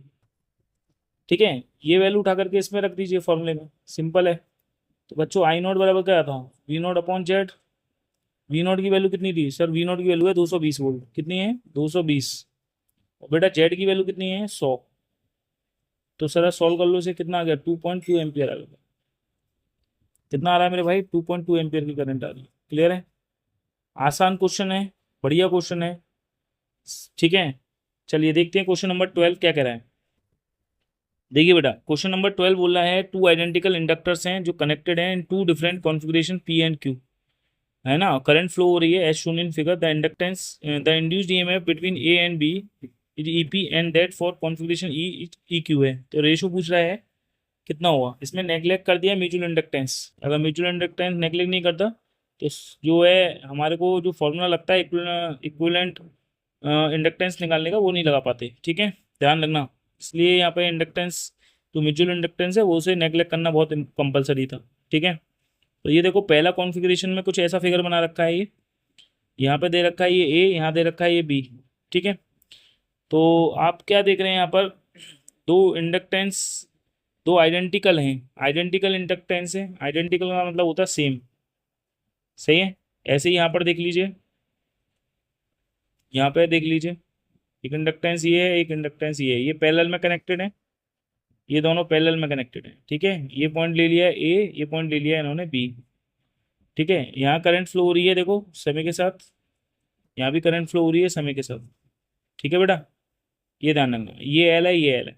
तो देखो यहाँ ए और बी के बीच का अगर आप देखें, यहाँ ए और बी के बीच का इक्विवेलेंट ईएमएफ, इक्विवेलेंट इंडक्टेंस जो है कितना हुआ, वो होगा दो पैरेलल में तो L into l upon L plus L. कितना हो जाएगा बेटा, ये L square upon two L हो जाएगा, तो ये हो जाएगा एल अपॉन, तो ये आ जाएगा एल अपॉन टू आ जाएगा ए और बी। और यहाँ ए और बी के बीच में कौन है इक्विवेलेंट, वो ध्यान रखना, एल इक्विवेलेंट कितना है, एल है, यहाँ एल है ए और बी के बीच में। अगर ये बी पॉइंट यहाँ होता तो एल इक्विवेलेंट होता टू एल, ध्यान रखना। लेकिन यहाँ पे क्वेश्चन में इन्होंने बी पॉइंट जो दे रखा है वो दे रखा है यहाँ, तो इनके बीच का इंडक्टेंस लेना है ए और बी के अक्रॉस कितना है, एल है, तो एल लेना है मेन, यही इंपॉर्टेंट चीज़ थी यहाँ पे। और इंड्यूस्ड ईएमएफ का फॉर्मूला क्या होता है आपको पता है, E P upon E Q का रेशियो इन्होंने पूछा है। तो इंड्यूस्ड ईएमएफ का फॉर्मूला क्या होता है, minus L D I by D T होता है। पी के लिए एल क्या है, एल इक्विवेलेंट कितना है, एल है, कोई दिक्कत नहीं है, अपॉन क्यू के लिए देखो, क्यू के लिए ये क्यू फिगर है, ये पी फिगर है, पी के लिए था, ये क्यू के लिए था, तो क्यू के लिए बताओ, ये क्यू के लिए, इस फिगर क्यू के लिए जो नेट इक्विवेलेंट जो इंडक्टेंस है वो कितना है, एल बाई टू है, इंटू क्या लोगे, D I by D T लोगे। तो ये देखो कैंसिल आउट कर गया, माइनस से माइनस कट गया, देखो एल से एल कट गया, कितना आया इसका रेशो भाई, कितना आया, टू आया। कितना आया इसका रेशो, टू आया। बेसिकली इसका रेशो बेसिकली कितना बनेगा बेटा, टू आएगा, यही हमारा आंसर है, देख लो चेक कर लो। ठीक है, कितना आएगा, ऑप्शन वन आएगा। ठीक है, चलिए नेक्स्ट क्वेश्चन की ओर मूव करते हैं। कह रहा है क्वेश्चन नंबर 13 में कि थ्री आइडेंटिकल कैपेसिटर है पी क्यू एंड एस। ठीक है, ये कनेक्टेड है वी वोल्ट की बैटरी से, कितनी एनर्जी स्टोर हो रही है, if the energy stored in capacitor P and total energy stored in the system में यूटी और यूपी दे रखा है, तो रेशो बताइए यूपी और यूटी का क्या होगा। तो देखो बेटा, सिस्टम तो ये कहलाता है पूरा, तीन कैपेसिटर का जो कॉम्बिनेशन बनाया गया है यहाँ पर, इसी को सिस्टम बोलेंगे, ये पूरा सिस्टम है। ठीक है भाई, ये सिस्टम है, इसकी वी वोल्ट की बैटरी लगी है, ये देख रहे हो, ये पी, ये क्यू, और ये कौन है, एस। तो बच्चों देखो हर एक का आइडेंटिकल कैपेसिटर है, आइडेंटिकल मतलब समझते हो ना, हर एक का कैपेसिटेंस कितना है, यहाँ पे भी सी, यहाँ भी सी और यहाँ भी सी है। ठीक है, ये कैपेसिटेंस तीनों का सेम दे रखा है, तो वोल्टेज जो होगा, ठीक है, वो इसके अक्रॉस वोल्टेज वी होगा। ठीक है, पूरे के अक्रॉस वोल्टेज वी होता है, मालूम है आपको। अब आपको पता है यहाँ भी कैपेसिटेंस सी है, यहाँ भी कैपेसिटेंस सी है, यहाँ पे वोल्टेज बढ़ जाएगा, आधा आधा वोल्टेज हो जाएगा, वी बाई टू और वी बाई टू। सही है, वोल्टेज की वैल्यू क्या हो जाएगी, आधी आधी हो जाएगी दोनों के लिए। ठीक है, क्योंकि दोनों को जोड़ोगे तभी तो वोल्टेज वी आएगा, तभी तो फाइनली इस पूरे के अक्रॉस तो वोल्टेज वी होगा ना। अगर देखो यहाँ पे वोल्टेज वी है तो ये भी वोल्टेज वी होगा, ये वोल्टेज वी है तो ये भी वी होगा, ये भी है तो देखो ये भी वी होगा। और देखो ये जीरो है तो ये जीरो होगा, ये जीरो है तो देखो ये भी जीरो होगा, ये जीरो है तो देखो ये जीरो होगा, ये जीरो है तो देखो ये जीरो होगा। इस वी और जीरो के बीच का पोटेंशियल डिफरेंस कितना होगा सर, पूरे के अक्रॉस वोल्टेज डिफरेंस वी तो ही होगा, होगा या नहीं। हाँ, ऐसे ही देखो ये जीरो है और देखो ये जीरो है, तो इस पूरे के अक्रॉस वोल्टेज कितना होगा सर, वी तो ही होगा, बिल्कुल सही। तो ये बताओ इसके अक्रॉस कितना हो जाएगा, आधा आधा बढ़ जाएगा ना। तो ये कह रहा है जो एनर्जी स्टोर होगी पी में वो कितनी होगी, वो होगी हाफ सी इंटू इसके अक्रॉस वोल्टेज कितना है पी के अक्रॉस, वो है वी बाई टू का होल स्क्वायर। और देखो सिस्टम के लिए निकालना है, तो सिस्टम के लिए बताओ, पूरा सिस्टम है, सिस्टम के लिए इक्विवेलेंट कितना हुआ, ये पूरे सिस्टम के लिए, पूरा सिस्टम है ना, ये पूरा सिस्टम है ना, तीन कैपेसिटर का, दो तो कैपेसिटर सी, इन दो कैपेसिटर तो सीरीज में लगे हुए हैं, जब दो कैपेसिटर मेरे सीरीज में लगे हुए हैं तो इन सीरीज में देखो, सीरीज में दो कैपेसिटर लगे हुए हैं, लगे हैं सी और सी, इनका क्या होगा नेट कैपेसिटेंस, तो वो होगा सी इंटू सी अपॉन सी प्लस सी। कितना हो जाएगा बेटा, ये हो जाएगा सी स्क्वायर बाई टू सी, तो ये हो जाएगा सी बाई टू, तो ये हो जाएगा c by two. C by two में ये सी पैरेलल में जुड़ा हुआ है, अब सी बाई टू के साथ एक सी पैरेलल में जुड़ा हुआ है, ये सी बाई टू हो गया और ये सी हो गया, ये पैरेलल में जुड़ गए। ये पैरेलल में जुड़ेंगे तो इनका इक्विवेलेंट कैपेसिटेंस कितना आ जाएगा, c plus c by two आ जाएगा, तो ये हो जाएगा जो है थ्री सी बाई टू। तो ये पूरे सिस्टम का इक्विवेलेंट कैपेसिटेंस आया है, किसके लिए, सिस्टम के लिए। तो सिस्टम की पोटेंशियल एनर्जी कितनी होगी, सिस्टम की टोटल पोटेंशियल एनर्जी कितनी होगी वो पूछ रहा है, वो होगी half C equivalent. C equivalent कितना होगा, three C by two into voltage कितना हुआ बेटा, इसके पूरे सिस्टम के अक्रॉस वोल्टेज वी, तो ये वी स्क्वायर हो गया। बस इसका रेशो पूछ रहा था तुमसे, यूपी और यूटी का रेशो पूछ रहा था बेटा, यूपी और यूटी का रेशो कितना आएगा देखो जरा ध्यान से, ये हो जाएगा half C into V square by four, ये हो जाएगा half into C three C by two into V square. तो बच्चों देखो ध्यान से, हाफ से तो हाफ कट गया, इस सी से सी कट गया, इस वी स्क्वायर से वी स्क्वायर कट गया, तो ये आ जाएगा तुम्हारे पास two upon two upon three into four, तो ये आ जाएगा वन अपॉन सिक्स। ठीक है, कितना आ जाएगा ये यूपी और यूटी का रेशो जो आएगा वो कितना आ जाएगा बेटा, वन अपॉन सिक्स आएगा, कितना आएगा, वन अपॉन सिक्स आएगा। ठीक है, आई होप समझ में आया हुआ। ठीक है, चलिए नेक्स्ट क्वेश्चन देखते हैं, क्वेश्चन नंबर 14 क्या कह रहा है। देखिए क्वेश्चन 14 कह रहा है कि एक कोई कंडक्टिंग लूप है जिसका फाइनाइट रेजिस्टेंस है और लाई कर रहा है इन एक्स वाई प्लेन में, कोई मान लो ये एक्स वाई प्लेन में कोई लूप है, ठीक है, उस पर जो मैग्नेटिक फील्ड लगाया है एक्स डायरेक्शन में, मान लो ये मैग्नेटिक फील्ड लगा दिया एक्स जेड डायरेक्शन में, सॉरी जेड डायरेक्शन में अंदर की ओर मैग्नेटिक फील्ड लगा दिया, ठीक है, ये मैग्नेटिक फील्ड की वैल्यू कांस्टेंट है, ठीक है, लेकिन जो इसका एरिया है वो वेरी कर रहा है टाइम के साथ, मतलब इसका जो एरिया है वो टाइम के साथ वेरी कर रहा है। तो बेटा जब एरिया वेरी कर रहा है तो फ्लक्स वेरी करेगा, जाहिर सी बात है, ठीक है, साइन टी हो गया। फ्लक्स क्या हुआ, फ्लक्स होता है बी इंटू ए, याद रखना बी कांस्टेंट है यहाँ पे, और एरिया क्या है, वेरिएबल है टाइम के साथ, एरिया वेरिएबल है टाइम के साथ, ध्यान रखना। तो एरिया वेरी कर रहा है तो फ्लक्स वेरी करेगा नहीं करेगा, अगर एरिया हमारे पास वेरी करेगा तो फ्लक्स भी तो वेरी करेगा। फ्लक्स चेंज किसकी वजह से होगा, सर एरिया के चेंज होने की वजह से तो फ्लक्स में वेरिएशन आएगा, ठीक है। अब ये कह रहा है कितनी पावर डिसिपेटेड होगी इस लूप में, तो बता पावर डिसिपेटेड का फॉर्मूला जो होता है वो होता है वी स्क्वायर अपॉन आर, क्या हुआ, वी स्क्वायर अपॉन आर होता है पावर का फॉर्मूला, ठीक है, याद रखें। लेकिन जो वोल्टेज है इंड्यूस ईएमएफ है उसका फॉर्मूला होता है सर माइनस के D phi by D T, और डी फाई क्या होता है सर, फाई इक्वल टू होता है बी इंटू ए, है ना। तो अगर मैं देखूँ तो यहाँ पे लगा दो D upon D T, phi की जगह लिख दो बी इंटू ए। तो बच्चों देखो यहाँ पे फॉर्मूला जो आएगा इंड्यूस ईएमएफ का आ जाएगा माइनस बी, तो कांस्टेंट ले लो बाहर है, तो d a by D t आ जाएगा। यहाँ एरिया वेरी करेगा टाइम के साथ, तो एरिया कितना वेरी कर रहा है टाइम के साथ वो लिख दो यहाँ पे, d upon D t into area कितना है, एरिया है a nought plus a nought sine t लिख सकता हूँ, कोई दिक्कत नहीं सर, कोई दिक्कत नहीं है, ठीक है। तो अब बच्चों देखो ध्यान से सुनो, माइनस बी इंटू इसका डिफ्रेंशिएशन करोगे तो ये तो जीरो हो गया, प्लस इसका डिफ्रेंशिएशन करोगे साइन का कितना डिफ्रेंशिएशन होगा सर, कॉस टी होगा, बोलो यही तो होगा, तो यही तो इंटू टी एम एफ आ जाएगा, तुम्हारे पास कितना आ जाएगा sir, minus k b a nought cos t आ जाएगा, ठीक है।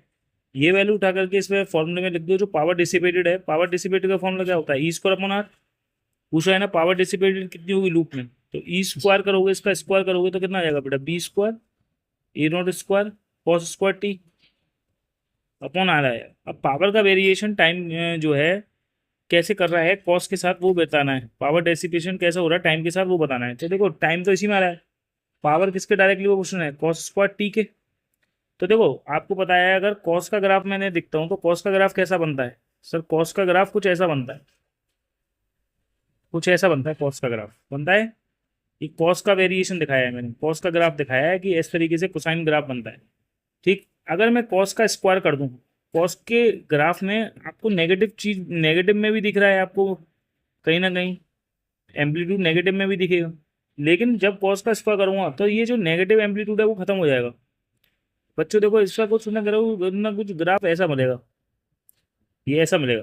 तो यहाँ पर कुछ ऐसा मिल रहा है, वो यही है। यहाँ पर जो ये शार्प पीक दे रखा है ये गलत है, ये शार्प पीक नहीं हो सकता, ये पॉइंट शार्प नहीं हो सकता। बेसिकली डिफरेंशिएबल होते हैं, लेकिन तब भी ये कई हद तक सही है। तो यही हमारा आंसर होने वाला है, थर्ड। ठीक है, तो ग्राफ में इतना शार्प पीक बना दिया है, इतना शार्प पीक बनाते नहीं है, क्योंकि यहाँ पर ये डिफरेंशिएबल पॉइंट होता है ये। ठीक है, ध्यान रखना, इतना शार्प पॉइंट नहीं मानते हैं। ठीक है ना, ये ध्यान रखना। चलिए क्वेश्चन नंबर 14 हो गया। क्वेश्चन नंबर 14 का देखते हैं क्वेश्चन नंबर 15 क्या कह रहा है।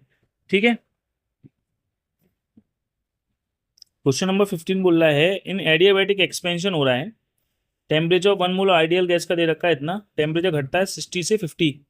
वर्क डन पूछा है गैस के द्वारा। Work done by adiabatic expansion का फॉर्मूला तूने पढ़ा भी होगा, P1V1 माइनस P2V2 अपॉन के गामा माइनस 1। लेकिन अगर मैं इसको टेम्परेचर के टर्म्स में लिखूँ तो लिखूंगा NR T1 minus T2 upon के बेटा गामा माइनस 1। यही होता है work done during the adiabatic expansion. ठीक है, तो अगर मैं इसमें देखूँ तो एन की जो वैल्यू दे रखी है 1 मोल दे रखी है, 1 मोल का मतलब एन की वैल्यू 1 दे रखी है। आर की वैल्यू देखो 8.3 दे रखी है इन्होंने। टेम्परेचर जो दे रखा है वो शुरुआत में 60 दे रखा है। ठीक है, कितना दे रखा है 60, और टेम्परेचर T2 कितना दे रखा है 50। गामा की वैल्यू भाई कितनी दे रखी है इन्होंने 5/3 दे रखी है -1। चलिए सॉल्व कर लेते हैं इसे। कितना आ जाएगा भाई, ये 8.3 इंटू 10 आ जाएगा, ये हो जाएगा ये तुम्हारा 2/3। तो सॉल्व कर लीजिए, देखिए 8.3 इंटू 3 इंटू 10/2 हो गया। बेटा ये काट दीजिए, 2×5 = 10, तो ये हो गया 8.3 इंटू कितना हो जाएगा 15। ठीक है, सॉल्व कर लीजिए इसे, जो है 15×3 = 45, और ये 124 हो गया। 120 होता है, 124 हो गया, तो 124.5 आ रहा है आई थिंक। ठीक है, वर्कडन कितना आ रहा है, कितना आ रहा है बेटा 124.5 जूल आ रहा है। देखिए चेक कर लीजिए, आ रहा है, बिल्कुल आ रहा है। ठीक है, सिंपल क्वेश्चन था ये तो। ठीक है, क्वेश्चन नंबर 15 कोई ऐसा बहुत टफ नहीं था। ठीक है, चलिए क्वेश्चन नंबर 16 पे चलते हैं। क्वेश्चन नंबर 16 क्या कह रहा है, देखिए देखिए क्वेश्चन नंबर 16 बोलता है एक particle moving along the straight line whose position vary with the time के साथ दे रखी है। इसकी पोजीशन टाइम के साथ वेरी कर रही है, कितनी कर रही है, alpha T square minus k B into T plus की गामा। सही है, अल्फा की वैल्यू दे रखी है, बीटा की वैल्यू दे रखी है, और भाई गामा की वैल्यू दे रखी है, तीनों की वैल्यू दे रखी है। ठीक, आपसे पूछा है बताइए एवरेज स्पीड क्या होगी 0 से 6 सेकंड के बीच में। तो देखो भैया 0 से 6 सेकंड के लिए पूछा है, तो समय की वैल्यू जब 0 सेकंड थी तो पोजीशन क्या रही होगी भाई बंदे की 0 सेकंड में। ठीक है, अल्फा की वैल्यू पहले लगा दो, तुम अल्फा की वैल्यू लगा दो यहाँ पे 1 इंटू टी स्क्वायर माइनस की, बीटा की वैल्यू लगा दो 6 इंटू टी, गामा की वैल्यू लगा दो 5। तो ये वैल्यू मिल जाएगी टी स्क्वायर माइनस 60 प्लस 5। तो टी इक्वल टू 0 पर डिस्प्लेसमेंट कितना हुआ हुआ यार 5 मीटर। सही है, और अगर टी इक्वल टू 6 सेकंड देखें तो 6 सेकंड पे डिस्प्लेसमेंट कितना हुआ बोलो, 36 माइनस 36 प्लस 5। तो इसका मतलब ये कहीं या कहीं डिस्प्लेसमेंट 6 सेकंड बाद भी ये वही है, मतलब जहाँ पहले था बंदा कोई, ये 6 सेकंड बाद भी वो वहीं की वहीं पोजीशन पे है। इसका मतलब ये चला तो है, ये शुरुआत भाई चला तो है ये बंदा। मान लो ये यहाँ से चला फॉर एग्जाम्पल, और ये चल के दोबारा से यहीं आ गया यार, टी इक्वल टू 0 सेकंड पे भी यहीं था, और टी इक्वल टू 6 सेकंड पे भी बंदा यहीं आ गया है। तो इसका मतलब क्या है, कहीं ना कहीं ये चला है, चल के कहीं लौटा है। तो लौटा है कहीं ना कहीं, टर्न अप किया है इसने। टर्न अप करेगा, जहाँ टर्न अप करेगा वहाँ वेलोसिटी 0 होगी। तो वेलोसिटी 0 होगी, तो वेलोसिटी उस पॉइंट पर, जिस पॉइंट पर वेलोसिटी 0 होगी, तो वेलोसिटी क्या होती है सर, ds/dt इक्वल टू 0 होती है यार।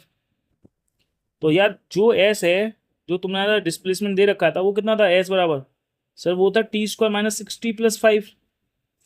कहीं ना कहीं इसका डिस्प्लेसमेंट, इसका डिफ्रेंशिएशन कर दो, कितना हो गया 2t माइनस 6 इक्वल टू 0 हो गया। तो समय कितना हो गया सर 3 सेकंड हो गया। तो इसका मतलब ये है कि ये बंदा 3 सेकंड में, 3 सेकंड बाद ये जो है अपनी इस पॉइंट पर 3 सेकंड बाद यहाँ पहुँच जाता है जहाँ इसकी स्पीड 0 हो जाती है, और फिर ये टर्न करता है। ये चला यहाँ तक आया, यहाँ के आने के बाद फिर ये टर्न करता है। सही है, क्लियर है बेटा। तो शुरुआत में मैंने माना कि इसका किसी पर्टिकुलर पोजीशन पर डिस्प्लेसमेंट रहा होगा 0। ठीक है, उसके बाद जो है ये टी इक्वल टू 0 पर इसका डिस्प्लेसमेंट कितना था, 5 मीटर था। ठीक है, 3 सेकंड पर डिस्प्लेसमेंट कितना रहा होगा इसका एट टी इक्वल टू 3 पर, तो यहाँ पे टी स्क्वायर में लगाओ 3 का स्क्वायर, ये टी स्क्वायर माइनस 60 + 5 है ना। 3 सेकंड में कितना डिस्प्लेसमेंट किया इसने, 3 3 जा 9, -6 × 3 + 5, तो ये कितना हो गया बेटा, 9 और 5 14 -18 -4 मीटर, ये डिस्प्लेसमेंट हुआ। तो इसका मतलब ये डिस्प्लेसमेंट यहाँ से अगर हम देखें तो ये यहाँ चला 4 मीटर, ठीक है। 3 सेकंड में कितना डिस्प्लेसमेंट कर लिया इसने, 4 मीटर, क्लियर है। और यहाँ से ये जो चला होगा यहाँ तक डिस्प्लेसमेंट t = 0 पे कितना हो गया, 5 मीटर। अब मुझे बताओ एवरेज स्पीड का फॉर्मूला क्या होता है, एवरेज स्पीड का फॉर्मूला क्या होता है सर, एवरेज स्पीड का फॉर्मूला होता है टोटल डिस्टेंस। टोटल डिस्टेंस इस बंदे ने यहाँ से चला यहीं पे आया है, तो ये बताओ यहाँ से चला यहाँ तक आया, कितनी दूरी तय करी, ये यहाँ से यहाँ तक की 5 मीटर, और ये यहाँ तक की 4 मीटर, 9। फिर यहीं से यहाँ तक लौटा भी है, तो 5 और 4 देखो इधर तक गया 9 मीटर, फिर लौटा भी 9 मीटर है। एवरेज स्पीड होती है total distance upon total time, 9 + 9। और कितना समय लग गया इसको बेटा, टोटल समय कितना लग गया इसको बताएगा, बताओ बेटा टोटल टाइम जो लगा है इसमें वो 6 सेकंड। कितना सर लगा, 6 सेकंड, क्योंकि 3 सेकंड इधर लाने में लगा, 3 सेकंड इधर जाने में लगा, 6 सेकंड हो गया। तो कितना हो गया भाई, 9 9 18/6 कितना हो गया, 3 सेकंड, 3 मीटर/सेकंड। कितनी आ रही है एवरेज स्पीड हमारे पास, 3 मीटर/सेकंड आ रही है, क्लियर है। कितना आएगा आंसर, 3 मीटर/सेकंड आएगा। तो कंसेप्ट तो ये था भाई, ये मेन चीज़ थी यहाँ पर, कि जो ये बंदा लौटा है ना, ऐसे टर्न अप किया करना पड़ा, क्योंकि ये जहाँ पर था वहीं पर आके खड़ा हुआ है, ठीक है। तो ऑब्वियसली t = 0 पे इसका डिस्प्लेसमेंट कितना रहा होगा, 5 मीटर।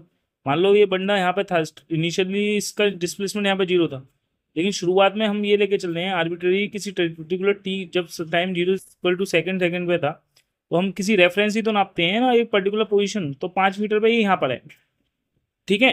फिर उसके बाद जहाँ पे ये टर्न अप किया है पर्टिकुलर पोजीशन से ही तो कंडक्ट करा होगा भैया, टर्न अप किया होगा तो यहाँ से कितनी दूरी पर रहा होगा, ये 4 मीटर की दूरी से टर्न अप किया है, क्योंकि यहाँ पर स्पीड जो है 0 हुई होगी तभी तो टर्न अप करेगा। टर्न अप करने का मतलब क्या है, वहाँ रुका हुआ बंदा, सही है ना, बंदा वहाँ रुका होगा तभी तो स्पीड 0 हुई है, स्पीड 0 रख दी तो टर्न अप किया। क्योंकि ये कह रहा है पहले 0 सेकंड में और 6 सेकंड में वो वहीं पहुंच गया है, तुम देखो दोनों की बात पोजिशन सेम है, तो ये बंदा वहीं के वहीं पहुंच गया है, ठीक है। और वहाँ की वहाँ पहुंचेगा जब वो टर्न अप करेगा, और टर्न अप करने के लिए वो पर्टिकुलर कहीं स्पीड अपनी 0 करेगा, वेलोसिटी 0 करेगा, वहाँ 0 होगी तब जाके वो क्या होगा, टर्न करेगा। तो किस टाइम पर होगी 0, 3 सेकंड बाद टाइम पे 0 हो जाएगी उसकी, सही है भैया, ठीक है। तो 3 सेकंड में यहाँ से यहाँ तक उसे 3 सेकंड लगा है, यहाँ पे टर्न अप कर दिया 9 मीटर की दूरी तय करके, फिर ट्रैक टर्न किया तो फिर लौट के आया 9 मीटर, फिर चला, तो कुल टोटल समय कितना लग गया, 6 सेकंड लग गया ना भाई, ठीक है, क्लियर है। 0 सेकंड यहाँ था यार, 0 से यहाँ समय कितना हुआ, 3 सेकंड हुआ ना, हम समय यहाँ से ले रहे हैं गिनने, 0 से 3 सेकंड, फिर 3 से 3 सेकंड, तो कुल टोटल 6 सेकंड हो गया ना समय, ये ध्यान रखना। चलिए नेक्स्ट क्वेश्चन देखते हैं, क्वेश्चन नंबर 17, ठीक है। क्वेश्चन नंबर 17 देखिए, क्वेश्चन नंबर 17 तो बहुत आसान है, ठीक है। क्वेश्चन नंबर 17 तो बहुत ही आसान क्वेश्चन है बेटा, ठीक है। जो यहाँ पर जो ये माइक्रोवेव्स हैं, बेसिकली माइक्रोवेव का काम क्या होता है, खाना बनाने के लिए यूज़ होते हैं, ठीक है। जो यूवी रेज होती हैं, यूवी रेज जो बेसिकली यूज़ कर रहे हो, वाटर को प्योरीफाई करने के लिए होते हैं, जो एक्वागार्ड होते हैं वो प्योरीफायर जो होते हैं वहाँ पे यूज़ होता है। और गामा रेज जो होती हैं बेसिकली ये हमारे कैंसर के ट्रीटमेंट के लिए यूज़ होती हैं, ये पता होगा। और रेडियो वेव्स हर एक को पता है, कम्युनिकेशन सिस्टम में इसका यूज़ होता है, तो उसके अकॉर्डिंग देख लो, पी का सेकंड होगा, ठीक है, और क्यू का फर्स्ट होगा, ठीक है, ये चौथा आंसर होगा, और आर का फोर्थ है, ठीक है, ये हमारे पास आंसर होगा। क्वेश्चन नंबर 17 तो बहुत ईजी क्वेश्चन था, ठीक है। फोर्थ इसका आंसर होगा भाई, पी का सेकंड, क्यू का फर्स्ट, आर का फोर्थ, और भाई एस का थर्ड होगा, ठीक है। चलो ठीक है भाई, क्वेश्चन नंबर 18 देखते हैं। क्वेश्चन नंबर 18 क्या कह रहा है, क्वेश्चन नंबर 18 बहुत बढ़िया क्वेश्चन है। ये कह रहा है क्वेश्चन नंबर 18 जो है ये पहले आ चुका है क्वेश्चन, ठीक है। ये जो क्वेश्चन नंबर 18 है ये पहले बेसिकली आ चुका है, 2000 जो है 4 के जो रीग हुआ था उसमें ये बेसिकली पूछा गया है नीट में 2004 में, ये क्वेश्चन रिपीट हुआ है, ठीक है। ये क्वेश्चन कह रहा है कि आइडियल गैस है जो मेड बनी हुई है पॉली एटॉमिक मॉलिक्यूल्स की बनी हुई है बेसिकली, इसके पास 3 ट्रांसलेशनल मोशन होते हैं, 3 रोटेशनल, और एक नंबर ऑफ वाइब्रेशनल मोड्स भी होता है, ठीक है। तो रेशियो पूछा ऑफ हीट कैपेसिटी का, वो रेशियो ऑफ हीट कैपेसिटी का दे रखा है 8/7, तो वैल्यू पूछ रहा है स्मॉल एफ की क्या होगी, ठीक है। तो देखिए क्या पूछ, तो देखो बेटा ध्यान से सुनना, बहुत बढ़िया क्वेश्चन है ये पूछ रहा है वाइब्रेशनल मोड एफ की वैल्यू कितनी होगी, नंबर ऑफ वाइब्रेशनल मोड की वैल्यू कितनी होगी। देखो डिग्री ऑफ फ्रीडम जो होती है, बेसिकली जो डिग्री ऑफ फ्रीडम होती है, टोटल डिग्री ऑफ फ्रीडम, एक तो ट्रांसलेटरी मोशन की वजह से होती है, एक रोटेशनल मोशन की होती है, एक वाइब्रेशनल मोड की वजह से होती है, वाइब्रेशनल की वजह से। तो वाइब्रेशनल की वजह से जो होती है वो बेसिकली क्या होती है, याद रखना, एक सिंगल वाइब्रेशनल मोड जो होता है उसके अंदर दो एनर्जीज होती हैं बेसिकली, एक काइनेटिक एनर्जी पार्ट में होती है और एक पोटेंशियल एनर्जी के पार्ट में होती है, दो पार्ट में होती हैं एनर्जीज। ठीक है, सो सिंगल मोड के लिए जो डिग्री ऑफ फ्रीडम होगी, सिंगल मोड के लिए याद रखना, एक सिंगल मोड के लिए डिग्री ऑफ फ्रीडम होती है दो। तो याद रखना एक मोड के लिए, याद रखना एक मोड के लिए, एक मोड के लिए, एक मोड के लिए, क्योंकि वाइब्रेशन जब होता है तुम्हें पता है ना, अगर कोई जो स्प्रिंग ब्लॉक सिस्टम होता है जब वो वाइब्रेशन करता है तो उसके पास दोनों एनर्जी होती है, काइनेटिक एनर्जी और पोटेंशियल एनर्जी। तो एक मोड में दो एनर्जी होती है बेसिकली, तो उसकी दो डिग्री ऑफ फ्रीडम होती है एक मोड के लिए। तो एक मोड के लिए याद रखना दो डिग्री ऑफ फ्रीडम होती है। ठीक है, तो ऐसे ही अगर मैं कहूँ एफ मोड के लिए कितनी डिग्री ऑफ फ्रीडम होंगी, तो एक मोड के लिए दो हैं, तो एफ मोड के लिए कितनी होंगी, एफ डिग्री ऑफ फ्रीडम नहीं होंगी, बोलो होगी नहीं होगी बेटा, बिल्कुल सर होगी। ठीक है, तो ये बताओ गामा का फॉर्मूला क्या होता है, गामा का फॉर्मूला होता है यार C P upon C V, और एक फॉर्मूला ये भी होता है 1+2 upon F dash. F dash क्या है यहाँ पे, ये हमारे पास डिग्री ऑफ फ्रीडम है, टोटल डिग्री ऑफ फ्रीडम। ठीक है, टोटल डिग्री ऑफ फ्रीडम। अब मेरे भाई बता टोटल डिग्री ऑफ फ्रीडम कितनी है, तीन तो ट्रांसलेशनल मोशन के लिए होती हैं, कह भी रहा है, तीन रोटेशनल मोशन के लिए होती हैं, बाकी की वाइब्रेशनल मोड के लिए होंगी। तो वाइब्रेशनल मोड के लिए कितनी होंगी, एफ डिग्री ऑफ फ्रीडम होंगी ना, अरे बोलो ना यार। ठीक है भाई, एक के लिए दो हैं तो एफ के लिए कितनी होंगी, 2F होंगी ना, एफ के लिए कितनी होंगी ना, एफ के लिए कितनी होंगी भाई, 2F होंगी ना। अरे एक मोड के लिए दो हैं तो एफ मोड के लिए दो डिग्री ऑफ फ्रीडम नहीं होंगी, बताओ, तो 2 × F होंगी, कितनी होंगी, 2 × F। तो बताओ गामा की वैल्यू जो है इन्होंने क्वेश्चन में दे रखा है, कितनी दे रखी है क्वेश्चन में गामा की वैल्यू, CP/CV की वैल्यू 8/7 दे रखी है, equal to 1+2 upon F dash की वैल्यू कितनी होगी, 3 6 + 2F। तो एफ वाइब्रेशनल मोड निकालना था तुम्हें, कितना हो निकाल सकते हो यार, 8/7 -1 इक्वल टू हो गया 2/6 + 2F। तो ये हो गया 1/7 इक्वल टू हो गया बेटा 2/6 + 2F। तो यहाँ से अगर आप चाहो तो ये हो जाएगा 6 + 2F इक्वल टू 14, तो 2F इक्वल टू हो जाएगा, ये हो जाएगा 8। तो F की वैल्यू कितनी आएगी सर, 4 आएगी। तो वाइब्रेशनल मोड कितने हो जाएंगे भाई, 4 हो जाएंगे, कितने हो जाएंगे, 4 आएंगे। ठीक है, ये ध्यान रखना यार, वाइब्रेशन में दो मोड होंगे बेसिक, एक वाइब्रेशन में एनर्जी जो, वो एक वाइब्रेशन जो होता है, ठीक है, एक वाइब्रेशन में याद रखना कभी भी कोई भी सिंगल मोड ऑफ वाइब्रेशन होता है उसके अंदर दो एनर्जीज होती हैं, सिंगल मोड ऑफ वाइब्रेशन में दो एनर्जी होती हैं, एक काइनेटिक एनर्जी के पार्ट में, एक पोटेंशियल एनर्जी के पार्ट में। तो जो काइनेटिक एनर्जी के और पोटेंशियल एनर्जी के पार्ट में होती है, जैसे स्प्रिंग बॉल सिस्टम होता है वही समझो। तो एक मोड के लिए अगर दो डिग्री ऑफ फ्रीडम है तो एफ दो मोड के लिए कितने होंगी, 4 होंगी, एफ मोड के लिए 2F होंगी। तो एफ मोड के लिए 2F होंगी, तो टोटल डिग्री ऑफ फ्रीडम कितनी हो जाएंगी, 3 + 3 + 2F हो जाएंगी, क्योंकि एफ मोड के लिए कितनी होंगी डिग्री ऑफ फ्रीडम, 2F हो जाएंगी। तो ये एफ क्या है, मोड ऑफ वाइब्रेशन है जो पूछा है इसने, कि वैल्यू ऑफ एफ की बताइए, एफ क्या है, यहाँ पर वाइब्रेशनल मोड्स दे रखा है ना, ये एफ पूछा है, तो एफ की वैल्यू कितनी आएगी मेरे भाई, 4 आएगी। क्लियर है, चलिए नेक्स्ट क्वेश्चन देखते हैं।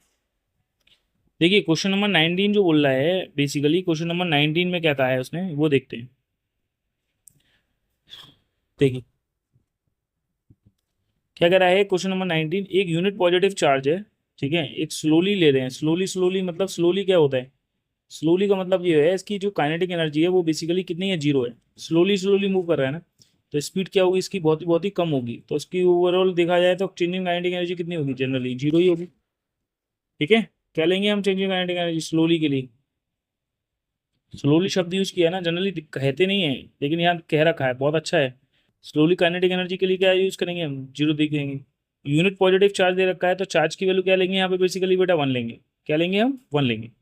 तो तुमसे क्या कह रहा है कि एक inside a charge dielectric sphere of radius 1, ठीक है, of radius r having uniform charge density rho as shown in the figure, the initial and final position of the charge A and B are A and by marked by distance A marked by A and B at a distance 2r and 3r respectively from the center A। देखो ये दे रखी है initially position और ये दे रखी है इसकी final position, सही है, और यहाँ पे से जो चार्ज है वो स्लोली स्लोली मूव करता हुआ आ रहा है बेटा, ठीक है, यहाँ से।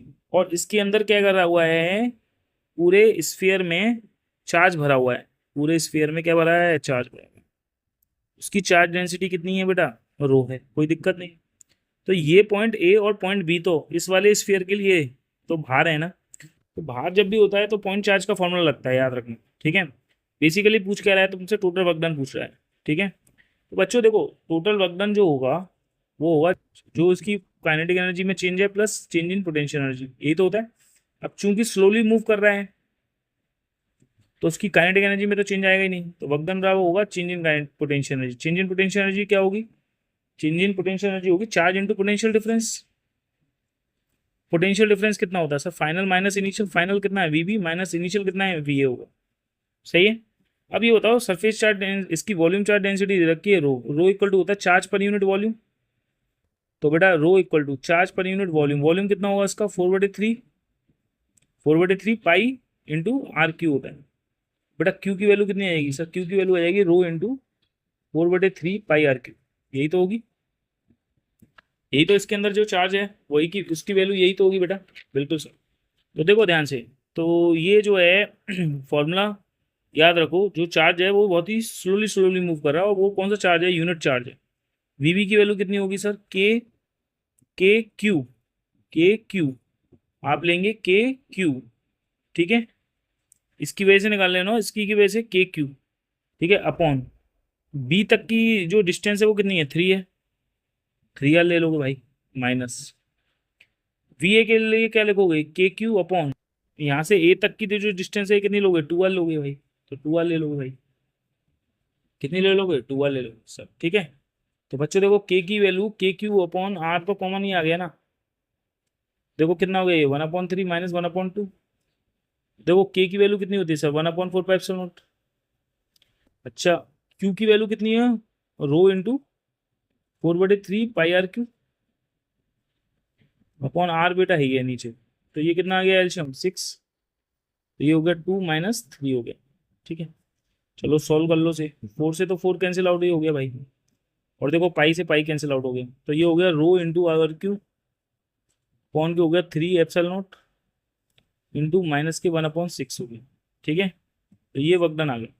ठीक, तो अगर आप इसकी कंपेरिजन करें इससे, देखिए ये आर बचा है अभी हमारे पास, हाँ ये आर से आर कैंसिल आउट भी हो जाएगा, तो ये आर स्क्वायर हो जाएगा, तो ये आर स्क्वायर हो जाएगा मेरे भाई। ठीक है, क्या हो जाएगा, ये आर स्क्वायर। तो देखो इसकी कंपेरिजन कर लो उससे, रो आर स्क्वायर है ये, तो देखो ये वैल्यू आ जाएगी rho r square upon 18 epsilon nought. तो देखो इसकी वर्क डन की कंपेरिजन जो दे रखा है वो है rho r square upon n epsilon nought. तो यहाँ पे n की वैल्यू भाई कितनी होगी, 18 होगी ना, होगी। तो ये वैल्यू पूछ रहा था n की वैल्यू कितनी होगी। ठीक है, क्वेश्चन ईजी है।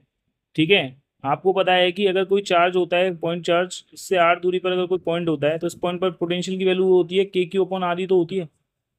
अब अंदर जो पोटेंशियल, अंदर जो चार्ज भरा हुआ है ना, वो टोटल चार्ज है क्यू, क्यू की वैल्यू क्या होती है, चार्ज इंटू वॉल्यूम, वॉल्यूम कितना 4/3 पाई इंटू आर क्यू होगा, क्योंकि ये जो स्फीयर है इसकी रेडियस कितनी है, आर है ना। जो पॉइंट ए और पॉइंट बी है वो भले 2r और 3r दूरी पर हैं, वो अलग बात है। ठीक है, क्लियर है, सिंपल सवाल है, ज़्यादा टफ नहीं है, अप्रोचेबल है, अप्रोच लगानी पड़ेगी। ठीक है, अच्छा क्वेश्चन था क्वेश्चन नंबर 19। चलिए देखिए क्वेश्चन नंबर 20 की ओर मूव करते हैं। देखिए बेटा, एक current I naught flow through a metallic circular loop of radius R. ठीक है, resistance of segment ABC is half of ADC, magnitude पूछा ऑफ मैग्नेटिक फील्ड का एट ओ पर कितना हुआ। तो बच्चों देखो ऐसे गया ये, इस तरीके से यहाँ पर दो चीज़ों में, दो पार्ट में डिवाइड हो गया है, दो लाइफ लूप सेगमेंट में डिवाइड हो गया है। ये देखो एक है ए बी, और ये हुआ है बेटा सी, और ये हुआ है इधर ए डी और सी में। ठीक है, मतलब ये है कि करंट आई है आई नॉट, और ये बढ़ गई है इधर भी और इधर भी, ये करंट इधर बढ़ गई, मान लो इस वाले सेगमेंट में बढ़ गई I1, और इधर वाले सेगमेंट में करंट बढ़ गई I2। क्लियर है, तो यहाँ पर दो सेगमेंट दे रखे हैं बेसिकली, ए बी सी और ए डी सी। ठीक है, ये दो सेगमेंट दे रखे हैं। अब ये कह रहा है कि जो मैग्नेटिक फील्ड है किसी पर्टिकुलर पॉइंट ओ पर, वो कितना होगा, इसकी रेडियस दे रखी है, यहाँ पर कितनी दे रखी है, इसकी रेडियस आर है। ठीक है, चलिए तो अब बात कर लेते हैं, बताइए मैग्नीट्यूड ऑफ मैग्नेटिक फील्ड कितना हुआ एट द सेंटर ओ पे। ठीक, तो सुनिए, सबसे पहले हमें करना क्या है कि आपको पता होना चाहिए कि एक, अगर हमारे पास यहाँ पर एक, अगर हमारे पास सेमी सेमी सर्किल है, ठीक है, आपने पढ़ा होगा एक सर्किल होता है, उसकी वजह से मैग्नेटिक फील्ड की इंटेंसिटी किसी पर्टिकुलर पॉइंट पर कितनी आती है, एक स्फीयर की वजह से। और एक सेमी स्फीयर है, हेमी स्फीयर है, तो उसकी वजह से सेंटर पे मैग्नेटिक फील्ड की वैल्यू कितनी आती है। अगर करंट आई इधर जा रहा है तो इस पॉइंट पर मैग्नेटिक फील्ड निकालते हैं, इस पर मैग्नेटिक फील्ड निकालते हैं अगर करंट आई फ्लो हो रहा है, ठीक है, किसी सर्कुलर लूप में। ये सेमी सर्किल है, ये सेमी सर्किल है, और अगर सर्किल है उसमें करंट फ्लो हो रहा है तो उसके सेंटर पर मैग्नेटिक फील्ड की वैल्यू कितनी होती है आपको पता होना चाहिए, mu not I upon 2r होती है। अगर इसकी रेडियस आर है, अगर इसकी रेडियस आर है तो यहाँ पे क्या होगी, इसके सेंटर ओ पे मैग्नेटिक फील्ड की वैल्यू होगी sir mu not I upon 4r होगी। कितनी होगी, mu not I upon 4r। ठीक है, ये बस आपको ध्यान रखना।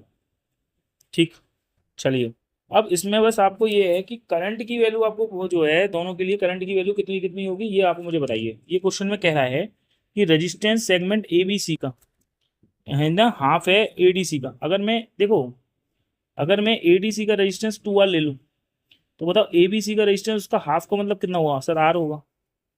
अगर आर होगा तो ये बताओ, ये आई वन अगर निकालना चाहूँ तो आई वन बराबर क्या होगा सर, आई नॉट इंटू, क्योंकि करंट जो होता है रेजिस्टेंस के इन्वर्सली प्रोपोर्शनल होता है। ठीक है, तो जिसमें करंट निकालते हो उसका रेजिस्टेंस छोड़ दो, दूसरे वाले का रेजिस्टेंस देखो कितना है, 2R अपॉन, इनको दोनों को जोड़ दो, 2R प्लस आर कितना होगा, 3R होगा। देखो ये आ जाएगा आई वन बराबर जाएगा 2I0/3 आ जाएगा।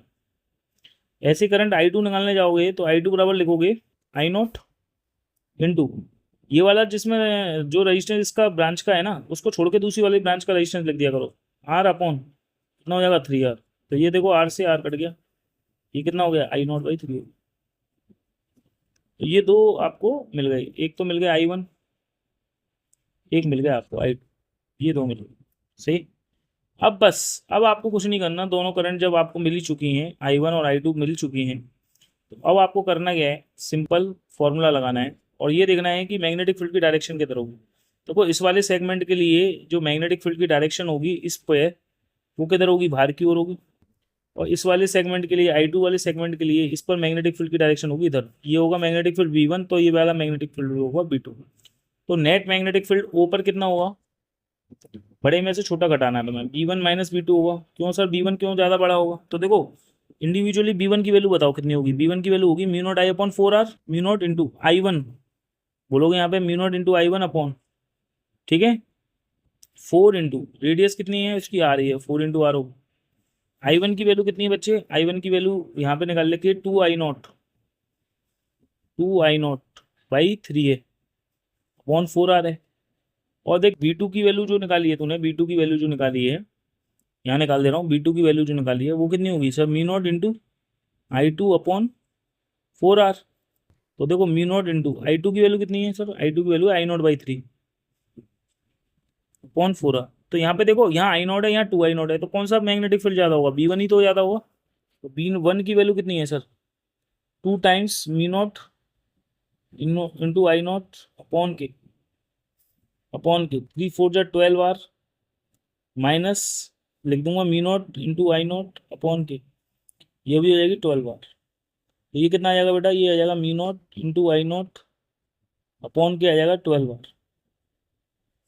सही है, तो ये मैग्नेटिक फील्ड आ रहा है हमारे पास इतना। देखो ये वाला आंसर आ गया, नहीं है, सिंपल क्वेश्चन है। ठीक है, ज़्यादा टफ क्वेश्चन नहीं है, नेट मैग्नेटिक फील्ड पूछा था। ये मैग्नेटिक फील्ड जो होगा बाहर की ओर होगा, ध्यान रखना।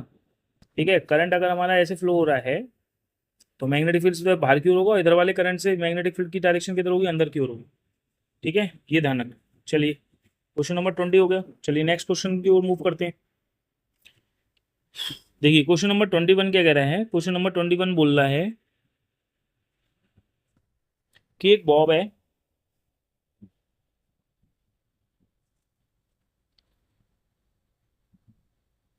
एक बॉब दे रखा है,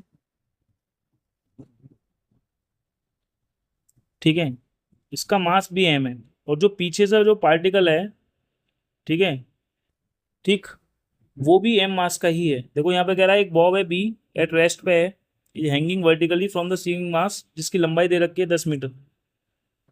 ठीक है, ये रेस्ट में है, शुरुआत में रेस्ट में है। तो शुरुआत में रेस्ट में है तो इसकी जो है इस वाले की इनिशियल वेलोसिटी अगर मैं u1 ले लूँ, ठीक है, u1 v1, इसकी वेलोसिटी u2 कितनी लूंगा, इनिशियली 0 लूंगा।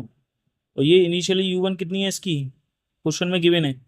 शुरुआत में ये मूव कर रहा है 10 मीटर पर सेकंड की स्पीड से मूव कर रहा है, कितने मीटर से, 10 मीटर पर सेकंड से मूव कर रहा है। ठीक है बेटा, ये ध्यान रखना। क्लियर। अब क्या कह रहा है क्वेश्चन कि एक point mass A of mass M travelling horizontally with speed 10 metre per second, और बॉब है हिट करता है बॉब को बी को इलास्टिकली।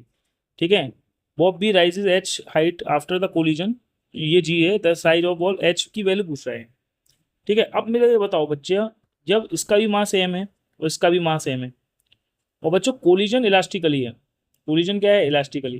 तो जब भी याद रखना, जब कभी दो ऑब्जेक्ट्स इक्वल मास के होते हैं और इलास्टिक कोलिजन से गुजरते हैं, तो उनकी जो वेलोसिटी होती है एक्सचेंज होती है, याद रखना। वेलोसिटी क्या होगी बेटा, एक्सचेंज होगी।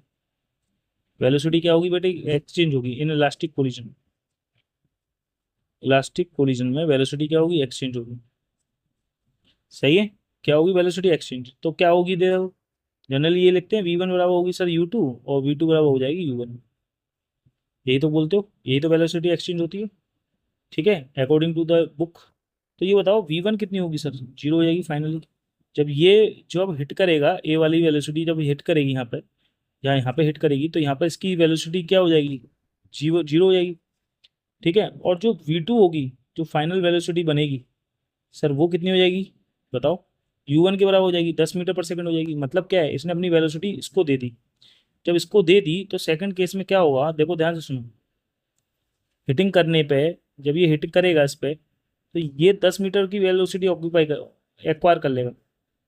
ठीक है, उससे क्या होगा कि ये मूव करेगा, ये भैया क्या करेगा, ये मूव करेगा, ये मूव करेगा, ऐसे घूमे, रोटेट करेगा, करेगा। और कितना कितना कितनी हाइट तक राइज करेगा, ये एच हाइट तक राइज करेगा। तो इसकी हिट करने के बाद उस पर law of conservation of energy लगा देंगे, तो इसकी काइनेटिक एनर्जी किस में कन्वर्ट हो जाएगी, इसकी पोटेंशियल एनर्जी में। ठीक है, यहाँ पर आके पूरी की पूरी काइनेटिक एनर्जी पोटेंशियल एनर्जी में कन्वर्ट हो जाएगी। सही है, यहाँ पर इनिशियल काइनेटिक एनर्जी थी, law of conservation of energy से जो काइनेटिक एनर्जी है वो कन्वर्ट हो जाएगी किसमें, पोटेंशियल एनर्जी में। ये आपने लगाया conservation of mechanical energy, conservation of energy लगा दिया। ठीक है बेटा, ध्यान रखना। शुरुआत में काइनेटिक एनर्जी कितनी थी sir, half M V square. और ये पोटेंशियल एनर्जी जो राइज करी है, ये आपको बताइए सर एम जी एच होती है। सही है, तो एम से देखो एम कट गया। सही है, तुमसे पूछा क्या था, एच, एच इक्वल टू कितना हो जाएगा, वी स्क्वायर बाई 2 जी हो जाएगा। बच्चों वी कितना है, 10 × 10। जी की वैल्यू कितनी होगी सर, 10। कितना आ जाएगा, ये 5 आ जाएगा। तो एच कितना आ जाएगा हमारे पास, 5 मीटर आ जाएगा। देख रहे हो, तो एच की वैल्यू कितनी आ जाएगी भाई, 5 मीटर आ जाएगी। क्लियर है। तो ये आसान क्वेश्चन था, कंजर्वेशन ऑफ एनर्जी का लगना था। इसमें एक कंसेप्ट लगा है कंजर्वेशन ऑफ एनर्जी, दूसरा कंसेप्ट लगा है प्लास्टिक कोलिजन। प्लास्टिक कोलिजन में आपको पता होना चाहिए कि मोमेंटम और काइनेटिक एनर्जी क्या रहती है, कंजर्व रहती है। सही है, वेलोसिटी एक्सचेंज हो जाती है, जो पीछे वाला है हिट करता है जब इस पर, हेड ऑन कोलिजन है ये।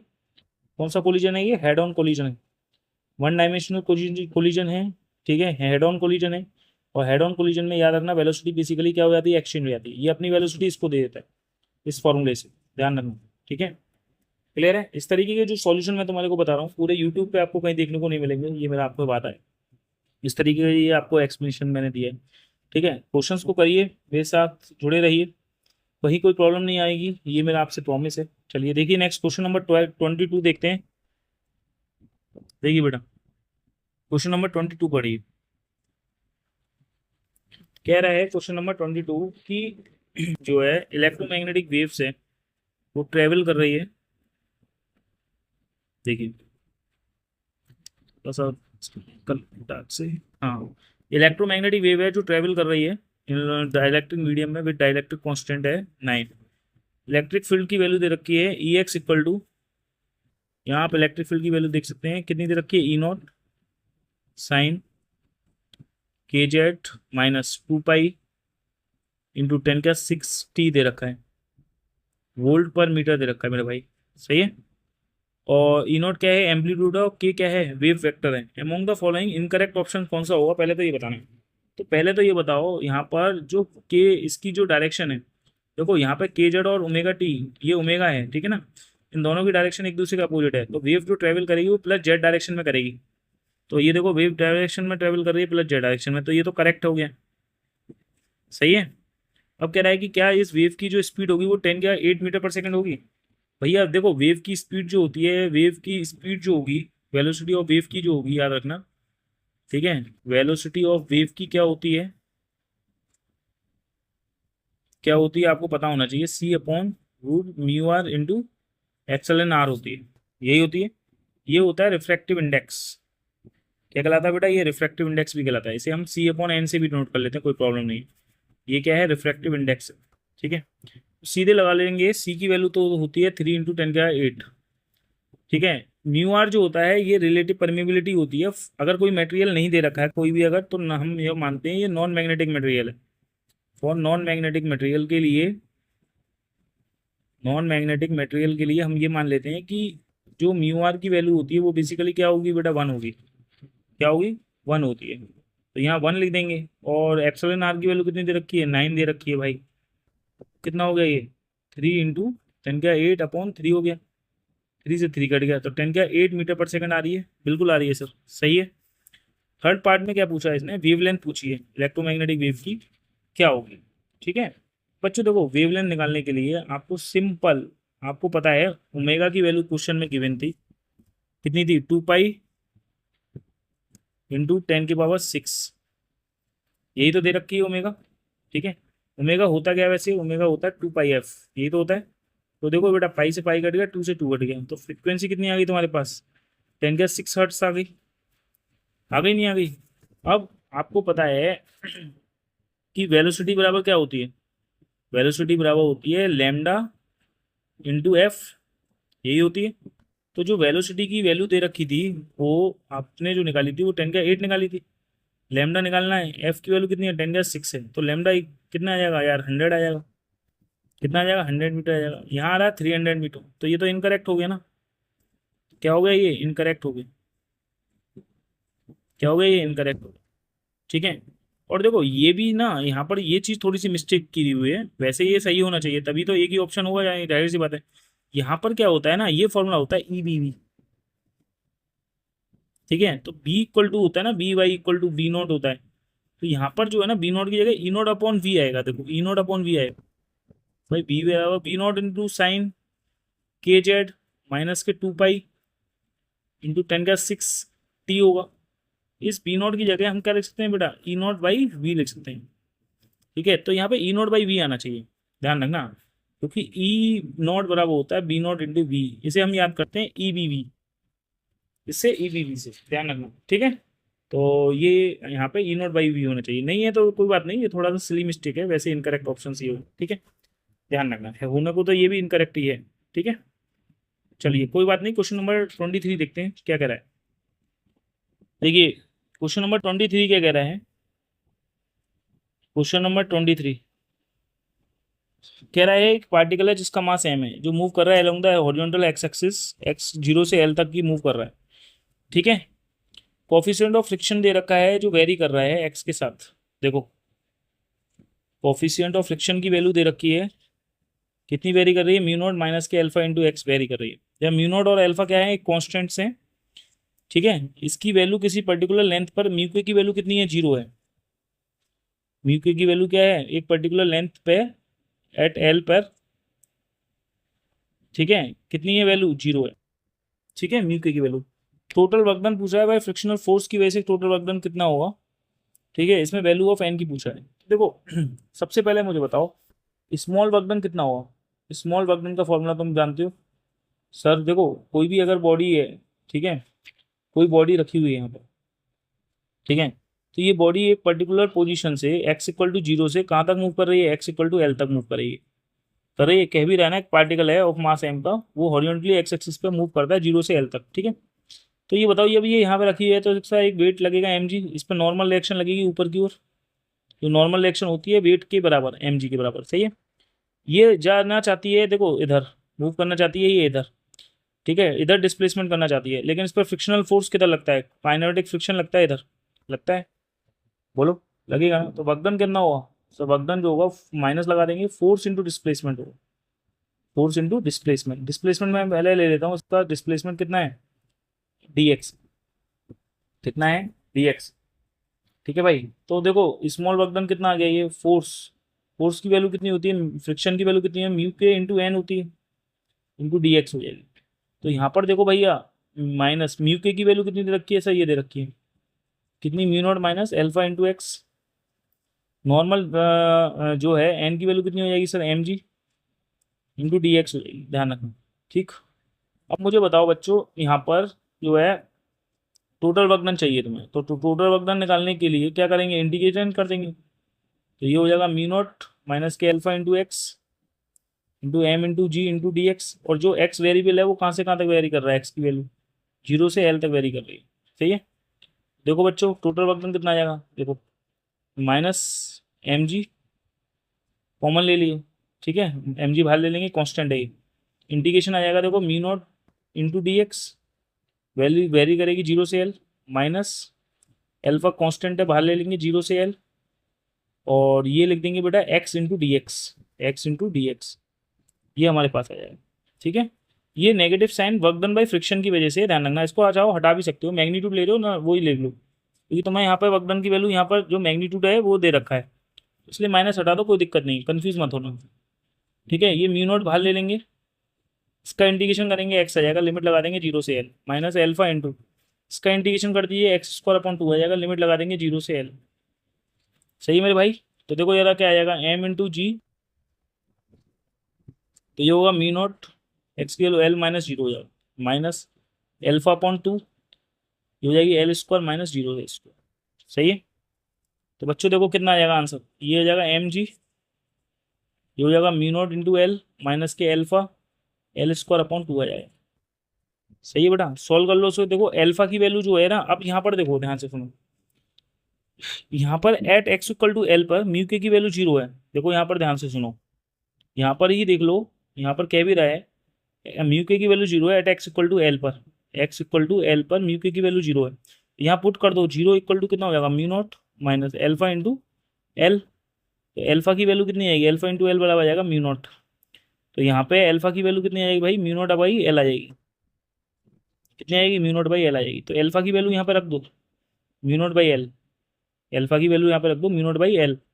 देखो एम इंटू जी, ये म्यू नॉट इंटू एल होगी, म्यू नॉट बाई एल रख दो into L square by 2, L से एल कट गया भाई, एल आ गया, तो ये कितना आ गया एम इंटू जी, ये हो गया mu naught into L minus की म्यू नॉट एल बाई 2 हो गया। बच्चों कितना आ गया, ये आ गया M G into mu not into L by 2 आ गया। क्लियर है। अब इसकी कंपेरिजन देखो, इस वाले से कर सकते हो आप। ठीक है, यहाँ पर जो दे रखा है वो दे रखा है जो है n into m, n into mu not into m into g into l. यहाँ दे रखा है तुम्हारे पास m into g into mu not into l upon 2 दे रखा है। तो देखो m g mu not into l तो पूरे में से भी है, तो एन की वैल्यू कितनी हो जाएगी यहाँ पे 1/2 हो जाएगी। क्या आ जाएगी, एन की वैल्यू 1/2 हो जाएगी। क्लियर है, देख रहे हो बेटा, इक्वेट कर दिया है बिल्कुल। 23 क्वेश्चन।